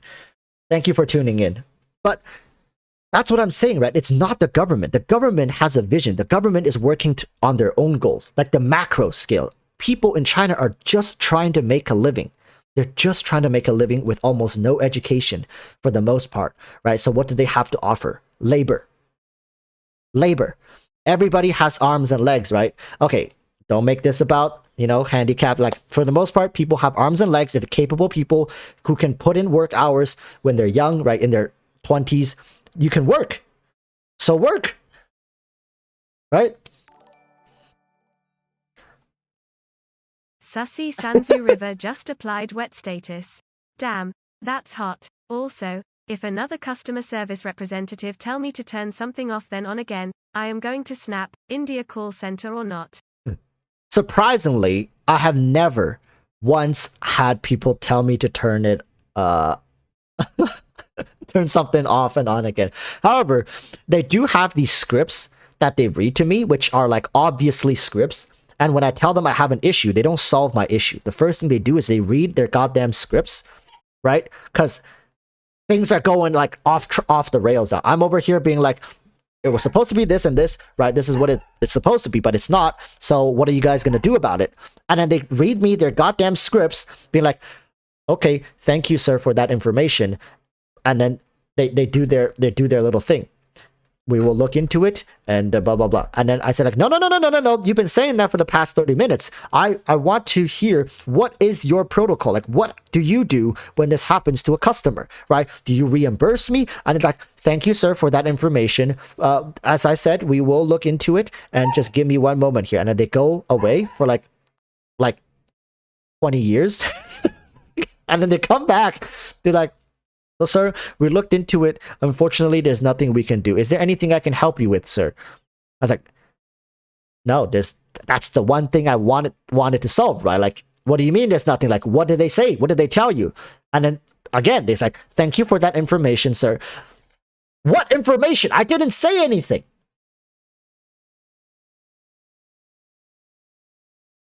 So I had an account, like I had an account that I registered with this company, which I use for my work, right?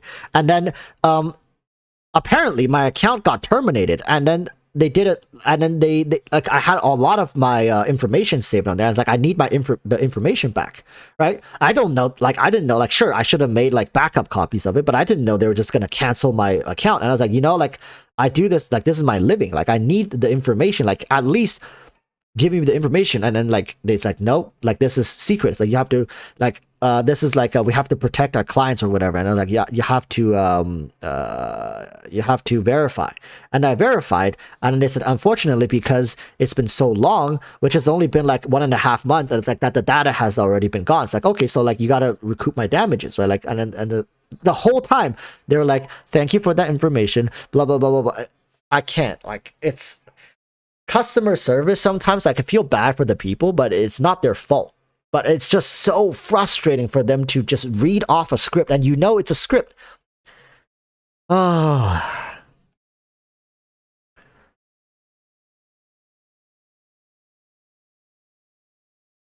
Steven C2 says, as another Chinese person CPC, I do see the 努力 behavior constantly. When I work for Western bosses, they are chill like a day off, but Chinese bosses get every drop of sweat from you. Dude, they be working you to the legal boundary over here. Like, I don't know, like, all these Chinese owners can double as a freaking lawyer. They know the rules for the most part in and out, and the ones that don't, they just work you until they get sued. This ain't a joke. But for the most part, they know the rules. They know the rules very well, and they'll work you to the bone, like right to the boundary of the rules. Commendable to a certain degree commendable, but like holy smokes, I do not want my employers to be like Chinese people. Like they work, and what scares me the most is they will be there with you working alongside you the whole damn way. Holy shit, like you know those bosses that will like tell you to go scrub the toilet, for example, and after you scrub the toilet, they'll go scrub it again. And then they bring you over, it's like, no, that's not good. You gotta scrub it like this. This is the I can't. These people, like, I don't know. Like, I don't ever want to even imagine what life is like in China for these like labor workers. I can't imagine. It's too much.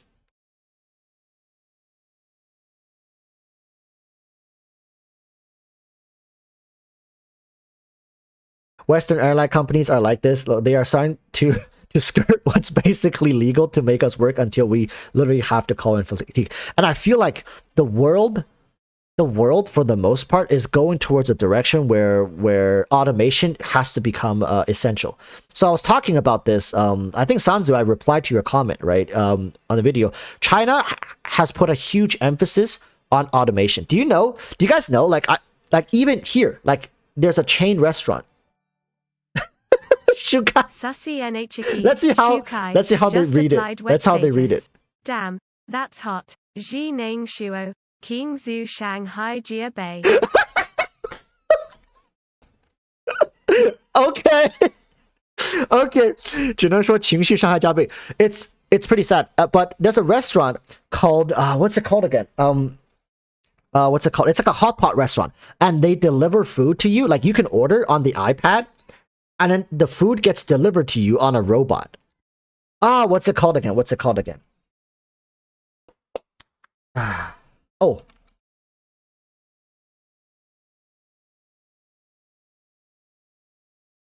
Look at this. Perhaps that perception is about to change. Look at this shit. Look at this shit, people. Like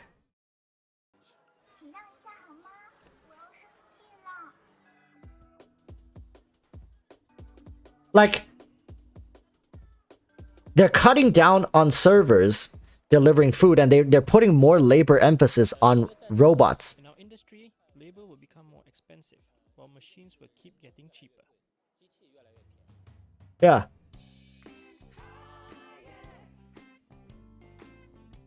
So they're putting more emphasis on machines nowadays, so they don't have to pay for the labor. Can you can you imagine how much stress that's putting on these like minimum labor workers? The amount of stress that is being put on these people is like, oh my god, like I'm already getting replaced by machines already.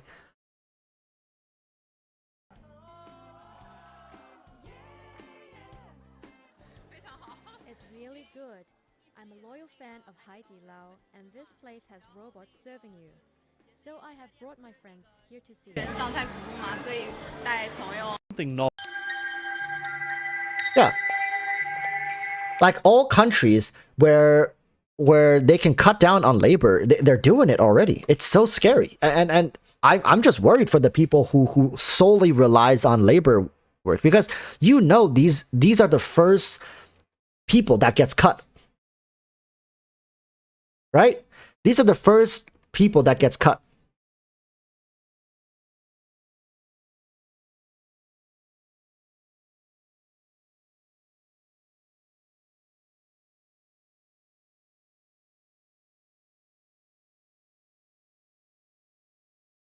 Oh, a small meow is back. We're gonna extend stream a little bit here. Hopefully they're still watching.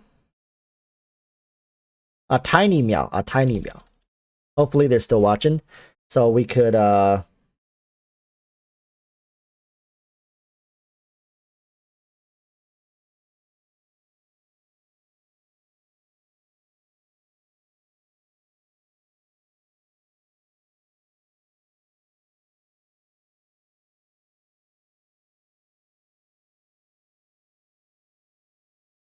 Sophie asks, aren't Chinese magazines and television raising empathy or awareness? like not towards the workers who are going to get replaced. They're putting more emphasis on like, hey, how can we, better serve the people?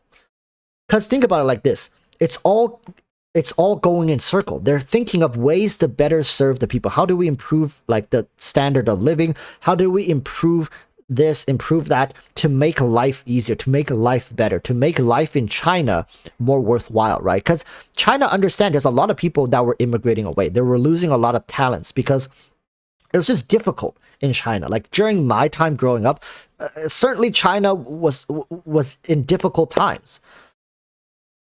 But like nowadays, it's you really don't know.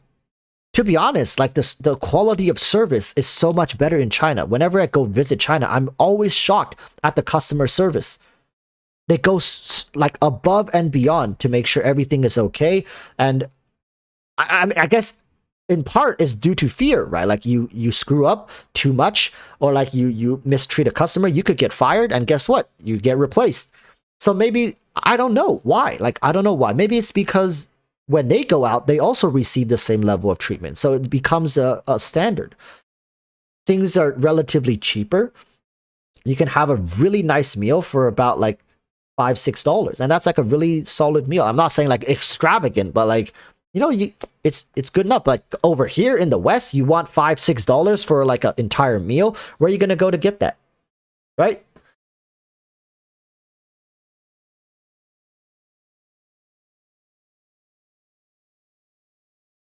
All right, a tiny meow. I'm sending the code to your email.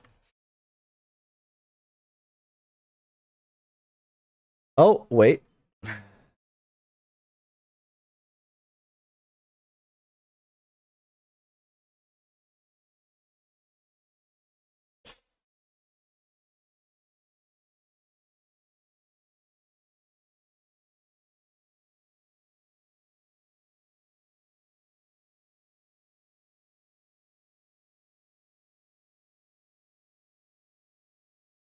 KFC has egg tart. Dude, the fast food chains, like, okay, people, how many people here are from the States? How many people here are from the States? Just quick show.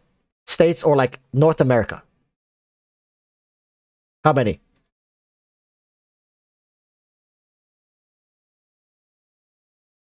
Okay. All right.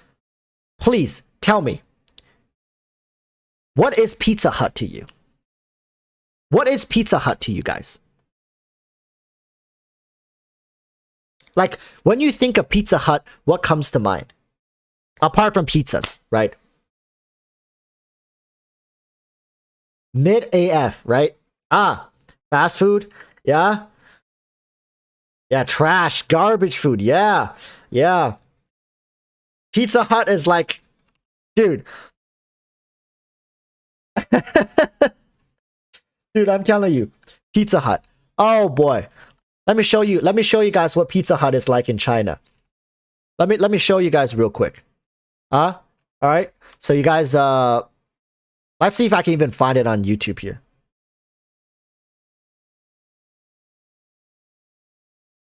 Look at this. Look at this. Look at this and tell me this isn't some I've been there. Customer is always right. Pizza Hut in China is straight up fine dining. It is fine dining. For Canada. Here they offer a 5-star dining experience at a 3-star price. Many foreigners will agree that Pizza Hut is so much better in China because it's nothing like the North American locations. In China, Pizza Hut is an upscale fine dining restaurant. Yeah. Calling in for reservations is highly recommended. Otherwise, you might wait a while. Yeah. In what world would you ever see something like this in the West? What world? Please tell me what. To get seats. Yes, it's that busy and sought It is after. insane. It is insane, dude. In China, I can't dude. Going to Pizza Hut in China is like you won the frickin' lottery, right? Holy smokes! It's insane. The food is so freaking good. The decor, look at the decor. Is that Pizza Hut? In what world does a North American Pizza Hut look like this? What?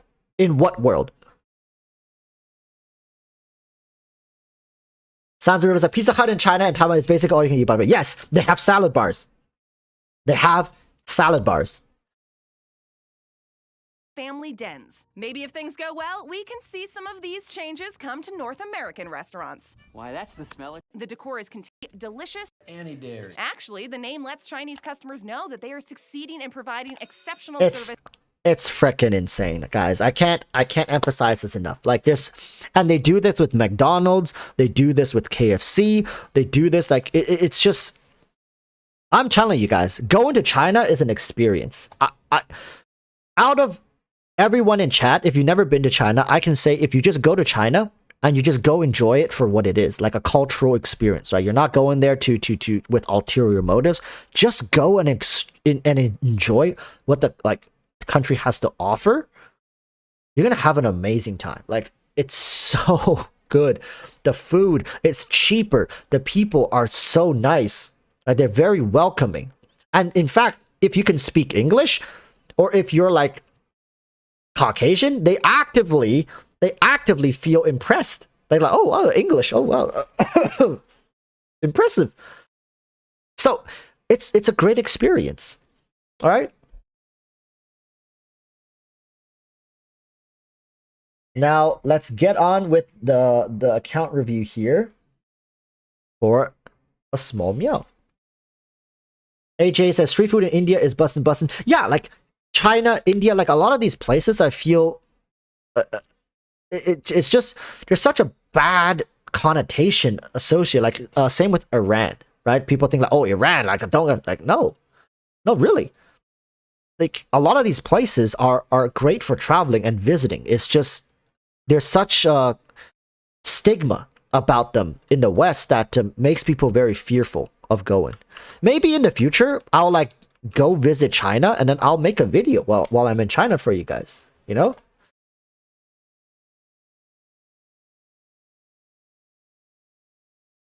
AJ is asking, how do you decide who to do account reviews for Walrus? Well, if you're a channel member, you get priority for account reviews. So the channel members, you can just go down, press the join button, you could become a channel member. Helps out a lot here on the channel for sure. So in return, the least I could do is kind of go over your account, see what's up, and answer some of your questions, right? For the most part, regular viewers, you can apply through my Discord, and over time, I will slowly get to you. No promises, but I do regular viewer account reviews every now and then. All right, let's just take a look at this account here. Of course, Raiden Shogun always. I feel like at this point, if somebody doesn't have Raiden Shogun, the question like, are you playing Genshin Impact? Sanzi says, food culture matters. There's so many competition between the street vendors and small restaurants. Fast food chains must do more to compete. That's true, Sanzu. I never thought about it like that. It's just, yeah, that's because if they price the same, like the food at this, oh my god. Sussy Sanzu River just applied wet status. Yeah. Damn, that's hot. Food culture matters. There are so many competition between the street vendors and small restaurants. Fast food chains must do more to compete. That's true. Like if they priced things as like the same as the street vendors, or like they price, or the quality of the food is not too different from the street vendors, but the price is like twice the amount, why would anybody ever eat there, right? I see it. Yeah, I guess that is a cultural thing, right? Like in the West, there's this like, what's the point of making Pizza Hut like fine dining? There's no point. Because like who would ever go to Pizza Hut for fine dining? They will always just go to some other better restaurant. If like, because if you have to elevate the quality of the food and the options on the menu and the decor, you're gonna have to push that price onto the customers. But for the most part, there are well-established fine dining chains out in the West that a Pizza Hut would never be on anyone's top list for fine dining ever. So I see it. Wow. Never thought about it like that. So okay, anyways, with this account, Raiden Shogun got Zhao Zhongli Albedo. Very bare bone. I'm actually curious, what's the AR? AR 55. So I would say relatively new player. There's one way we can find out is if we can go to Amber. So this person started playing the game on November 2nd. Is that November 2nd? That is November 2nd, right? November 2nd, 2021. You guys can see it right here. So, a relatively new player, and we can see how they've already developed their account. They're building towards Raiden Shogun, I'm sure, in part influenced by the community. Of course. They do have Zhao. They have Zhongli Albedo, which is good, right? Having Zhongli Albedo on the same team with Zhao, you just need to slap in like a healer.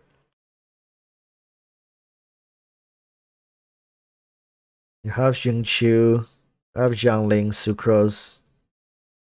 So I guess you have like a Raiden national team and a Zhao team here built.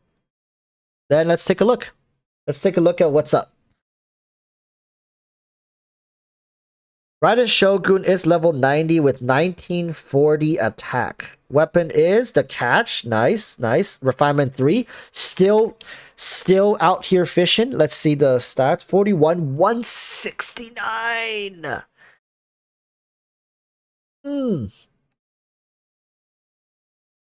Amazing. With 99.5 electro. Okay, very well balanced. Crit rate is a tad lower than we would want, but no matter. Okay, this is actually...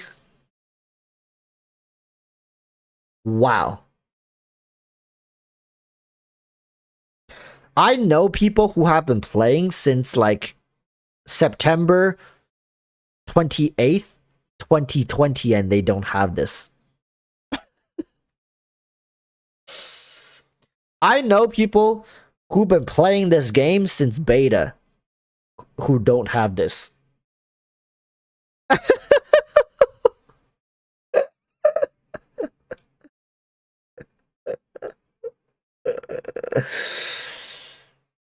Oh my god. Oh, amazing. Electro damage bonus. Nice, nice. Crit damage. Huh. Very good. Solid. One thing is definitely to just get a little more crit rate on her. That's it's rare to see people running crit damage for Raiden Shogun, but most of the time I see crit rate. But my lord. Okay.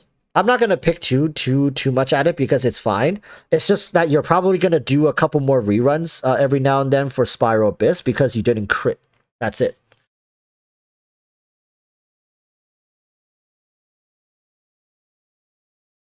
You have Mona built as well. Very cultured running this Mona skin. All right. Anybody running this Mona skin? Hey, listen. If you're running this Mona skin, there's something wrong. All right. There's something wrong. This is the way to go. Like, look at this. How can somebody not run this skin instead? I don't know. But look at that. Amazing. See what you're running? The Witsith? Okay. Okay.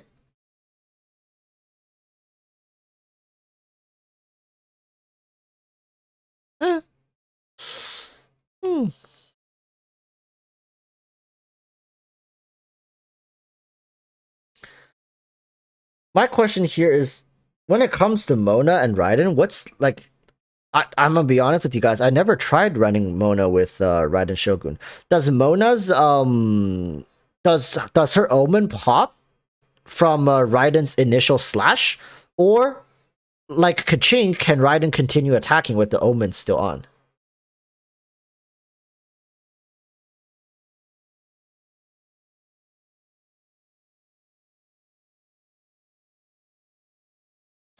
So the Omen does pop.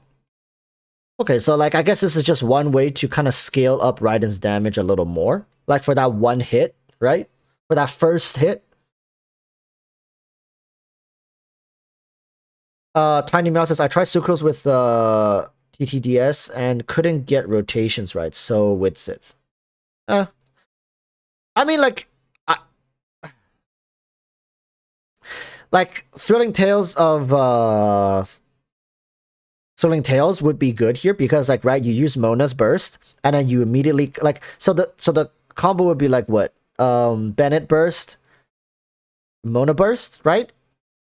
And then switch to Raiden for Raiden burst after a couple seconds. So like in theory, right, because you're already running the 4-piece noblesse, somebody was saying running Thrilling Tales is better.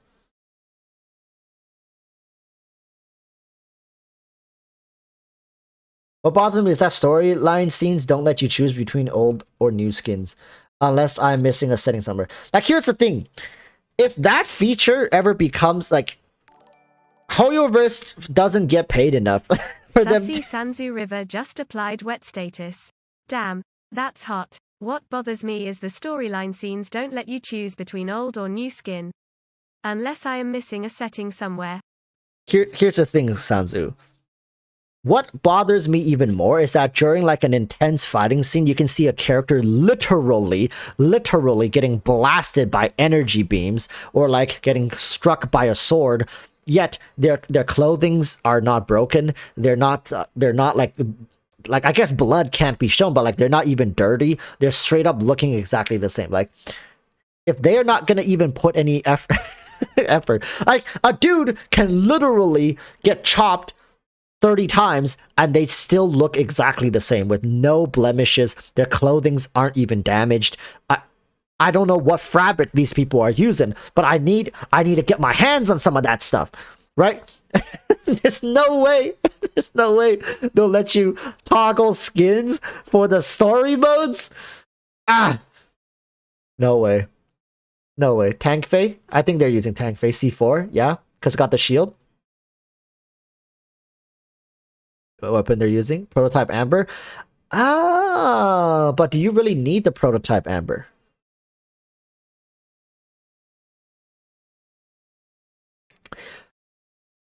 Do you really need the Prototype Amber though?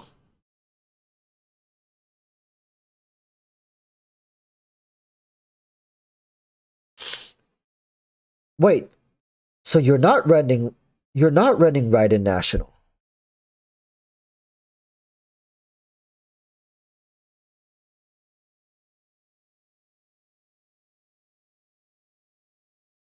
I see, because you said you were running into problems with Sucrose, right? And the rotations.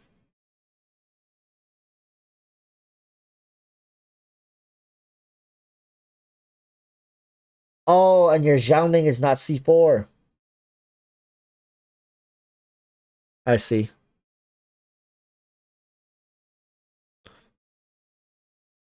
Once you get Xiaoling to C4, like 40% increased duration is no joke.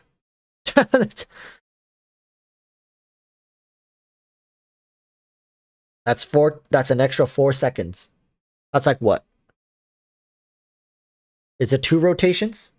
Maybe 2 to 3 rotations more. 2 to 3 more hits. And that's AoE, right? So if like everybody's around you, that's 2 to 3 more full rotations, depending on how many enemies around you. That damage can scale up a lot more. And that just gives more value to Raiden filling up the burst meter again for everyone else. Why not using Xingqiu? No, I think they prefer this team comp more, just because they can scale up with, they only need to focus on like essentially one rotation, which is like when to use like, basically, I would say like Bennett burst, Yanfei burst. Is it? No. Yeah, Bennett burst, maybe Yanfei burst, Mona burst, and then just go to Raiden. Is that the right order? Or does Yanfei use her burst first? Yanfei burst, Bennett burst, Mona burst. And I never played this team, so I don't know what's the proper rotation, but really the only thing they have to understand for this one is just burst rotation, because everything else is just pretty standard. Raiden has to be the last one to use the burst, because you want her burst to kind of regen more particles for them, right? So I guess in this matter, that running the Raiden National is definitely going to be more complex. Yeah, Shanling isn't built either. So I think eventually, for sure, though, they're going to transition from this Raiden team to the Raiden national team. That, I'm pretty sure. Oh, and this they have Kaching. 81 out of 90.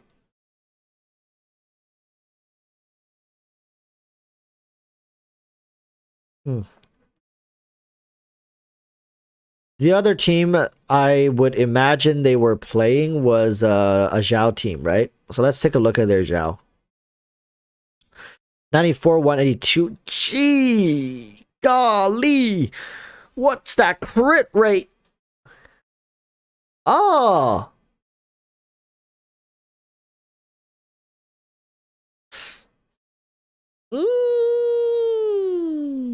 You're telling me this is your... Wait. What's going on here?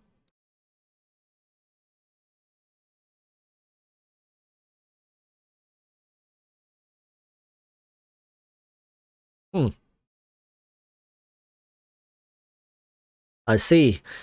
So in order to get a nice stat ratio, you forsaken the two-piece viridescence and a Nemo. I don't think that's worth it. First and foremost. But you know, like I think you can get away with it. It's not that big of a difference. I can say. As long as like you have such good come on.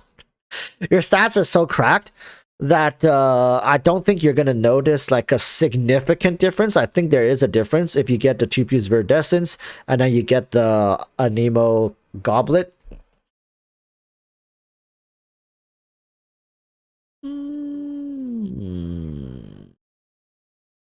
That's with the crit damage headpiece. I'd say for now, keep it like this.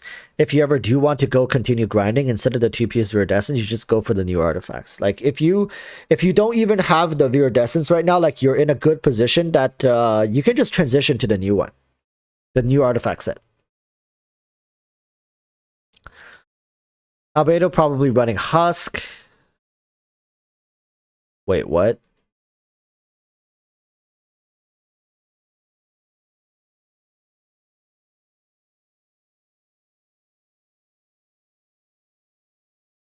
Oh, you're going for this. Oh, you're going for the...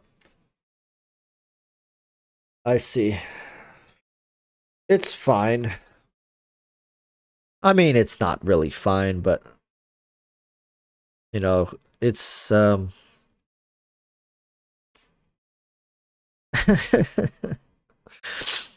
It's definitely simplifies things quite a bit here for Albedo, though. That's for sure. You have triple HP for Zhongli then? Pretty much. Yes! Yes! I think out of 10 Zhonglis that I review, like 2 of them runs this. Bro, get some sleep, Warriors. You look tired as AF. Dude, it's my eyes. It's because my eyes... Like, I need to put in the medicine. But I just put in the medicine, like, earlier, so I can't put this one in until later. My eyes are infected. I have an infection in my eye right now, so I gotta use like Tobradex. You guys know what that is? It's like antibacterial eye drops. So it makes sense this person's running crit rate because they want the activation for Favonius, right? Yeah. Or else they would have been running triple HP. No consolations. Good. What's crit rate? 50%. Good enough. Hey, this is a good team, right? With the Zhao, with the Albedo, with the Zhongli. Who do you run as a healer for this team, though? Do you have this team? I'm assuming you should have it. Sayu! Oh! I didn't think about that.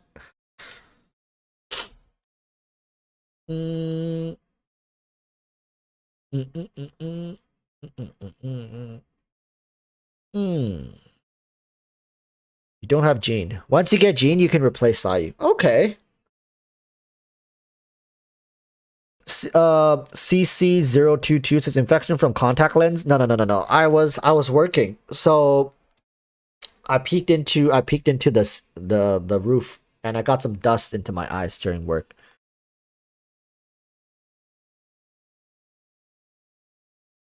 Yeah.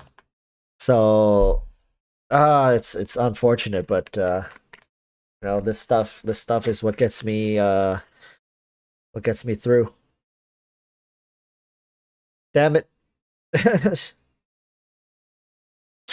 But yeah, should be better by next stream. So that's why you see I don't have light. I can open the light right now, but I would have to talk to you like this. Yeah, the eyes are extremely sensitive to light right now. So that's why I have this thing closed. Didn't you have an eye infection just a few months ago, like around Christmas time? Yup, I did. That's where this came from. And now I got a new one. I got a refill. Hadrian, my friend, welcome. Welcome to the Bronze Tusk Gang. Thank you for supporting the content. We haven't had a channel member in a while here. It's not like I go out of my way to promote it or anything, but maybe we should do like a thing every now and then. But thank you for becoming a channel member. If you want an account review, make sure to hit me up. If you don't want and you just want to enjoy the content, always appreciate it. All right, welcome. But yeah, let's take a look at this account to kind of cap off here. Okay, so the first thing I want to say is that you can really benefit from a Kokomi.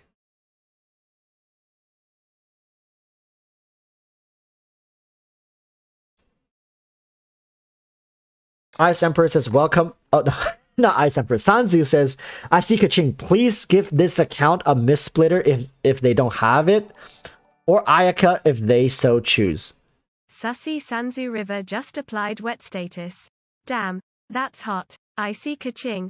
Please give this account a mist splitter if don't have it, or Ayaka if they so choose. Ice Emperor. Welcome back to the Bronze Tusk, my friend. Welcome back. I recognize that name, and I see you're on your way. But Sanzu, are you telling me that this person right here is gonna be getting Ayaka or Mistsplitter? Honestly, I'd pick Ayaka. The weapon, you know, this account is not at the point where they could go for weapons yet. Getting Ayaka would be huge for this account though. Cause oh my god, do they want Ayaka? Like, it's guaranteed. Wait, do you want Ayaka? I gotta ask them. Because they might be saving for something else. Let's see.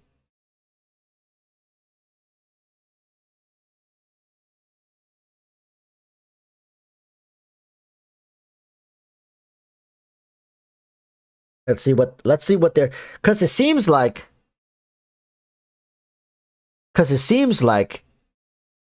they've been saving for something. But then again, they used all their resources, so they might have been trying to get Ayaka. Oh, they're double dipping. Maybe we can get them both. With one. But Sanzu, this banner is so yikes, bro. This banner, like, come on. What are they gonna do with this? Let's see what they say. Did they AFK? Did they disconnect again? Come on. they said earlier that their internet, like their connection cut out. No, they're here. I see them. A tiny meow. Maybe their connection timed out again.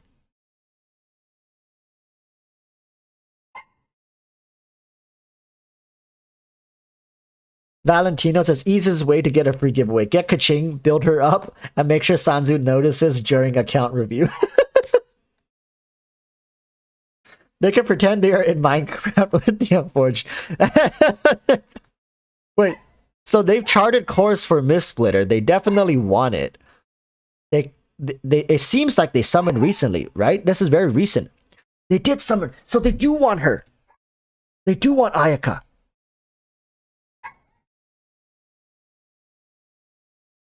Wait, did they end up losing 50-50? Oh my god. Was that D-Look recent? Oh no, that D-Look is not recent.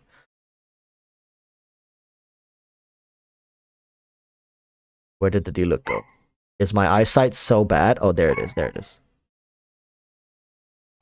So it's 54, 55.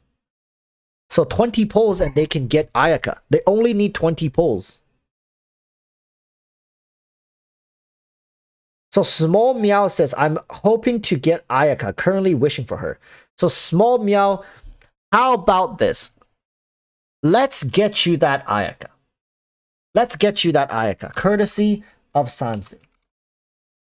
All right, you can thank Sanzu in chat, but most importantly, you can thank yourself for having built Kaching.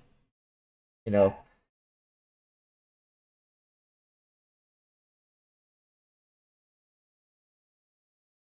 Let's get them Ayaka. And get them. Alright, let's just work some magic here, and gems should hopefully, if I do everything correctly, it should just hopefully just pop up. Let's see this. Right here.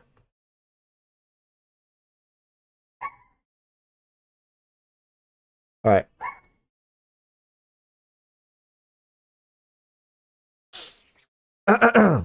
So, Sanzu. Should we just do a big boy? Should we just do a big boy and then go for Ayaka and then try to go for the weapon as well? Should we do that, Sanzu? Should we just go for both of them? Like, do a big boy? Since they're so close, try both. Let's do it.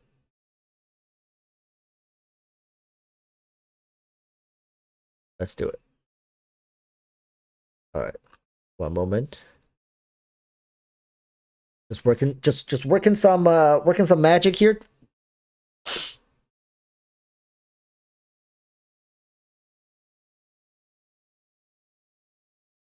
All right. Wish us luck, chat. Wish us luck. 20 pulls. Ayaka comes home. Ayaka is not the one that's going to be difficult here, chat. All right. Ayaka is not the one that's going to be difficult here. Let me just roll up my sleeves here real quick.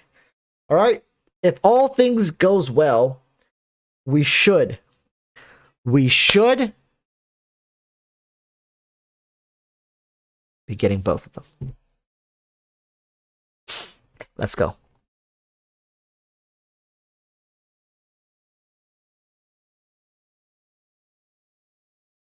Whew. Getting kind of nervous here when this isn't even what we should be nervous about yet.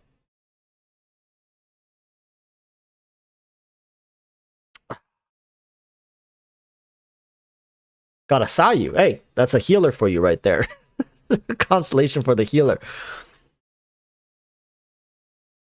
There it is. Ayaka is home. Congratulations, Kamisato Ayaka. Alright. Now the hard part. So I see you have... Is it 2 multis? Yeah, I think it's 2 multis, right? 18, 19, 20, 21. You've done 21. Let's get to 25. 22? 23? 24?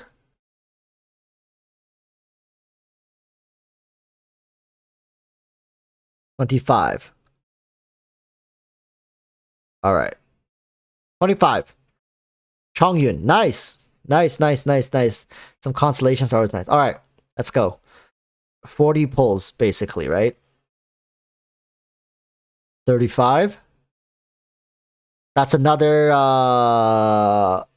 spear for you. Do we have enough? Yes, we have enough. We have enough. 45. Oh. 55. Come on. I mean, we take those. We take those. That's still a free consolation. And 65, if you're lucky, we should see a gold. If not, we have to do a couple more singles. 65. No, okay. Couple more singles. Couple more singles.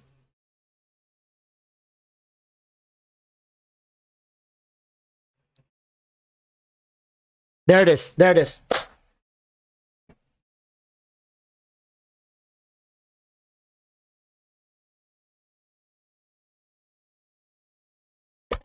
Oh, my drink.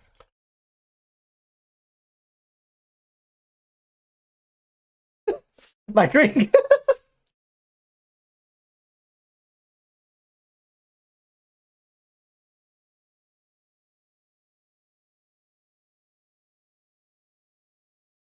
A little bit. There was a little leakage. No worries. Not a big problem. Got a little too hype. Got a little too hype over here. A bit of a leakage.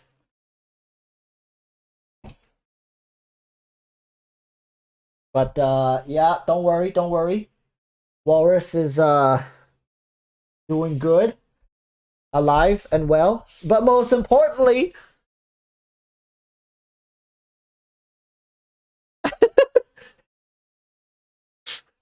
good thing Walrus ain't a surgeon. I might as well be one, Mr. Sanzu, with this pinpoint accuracy for summons. Huh?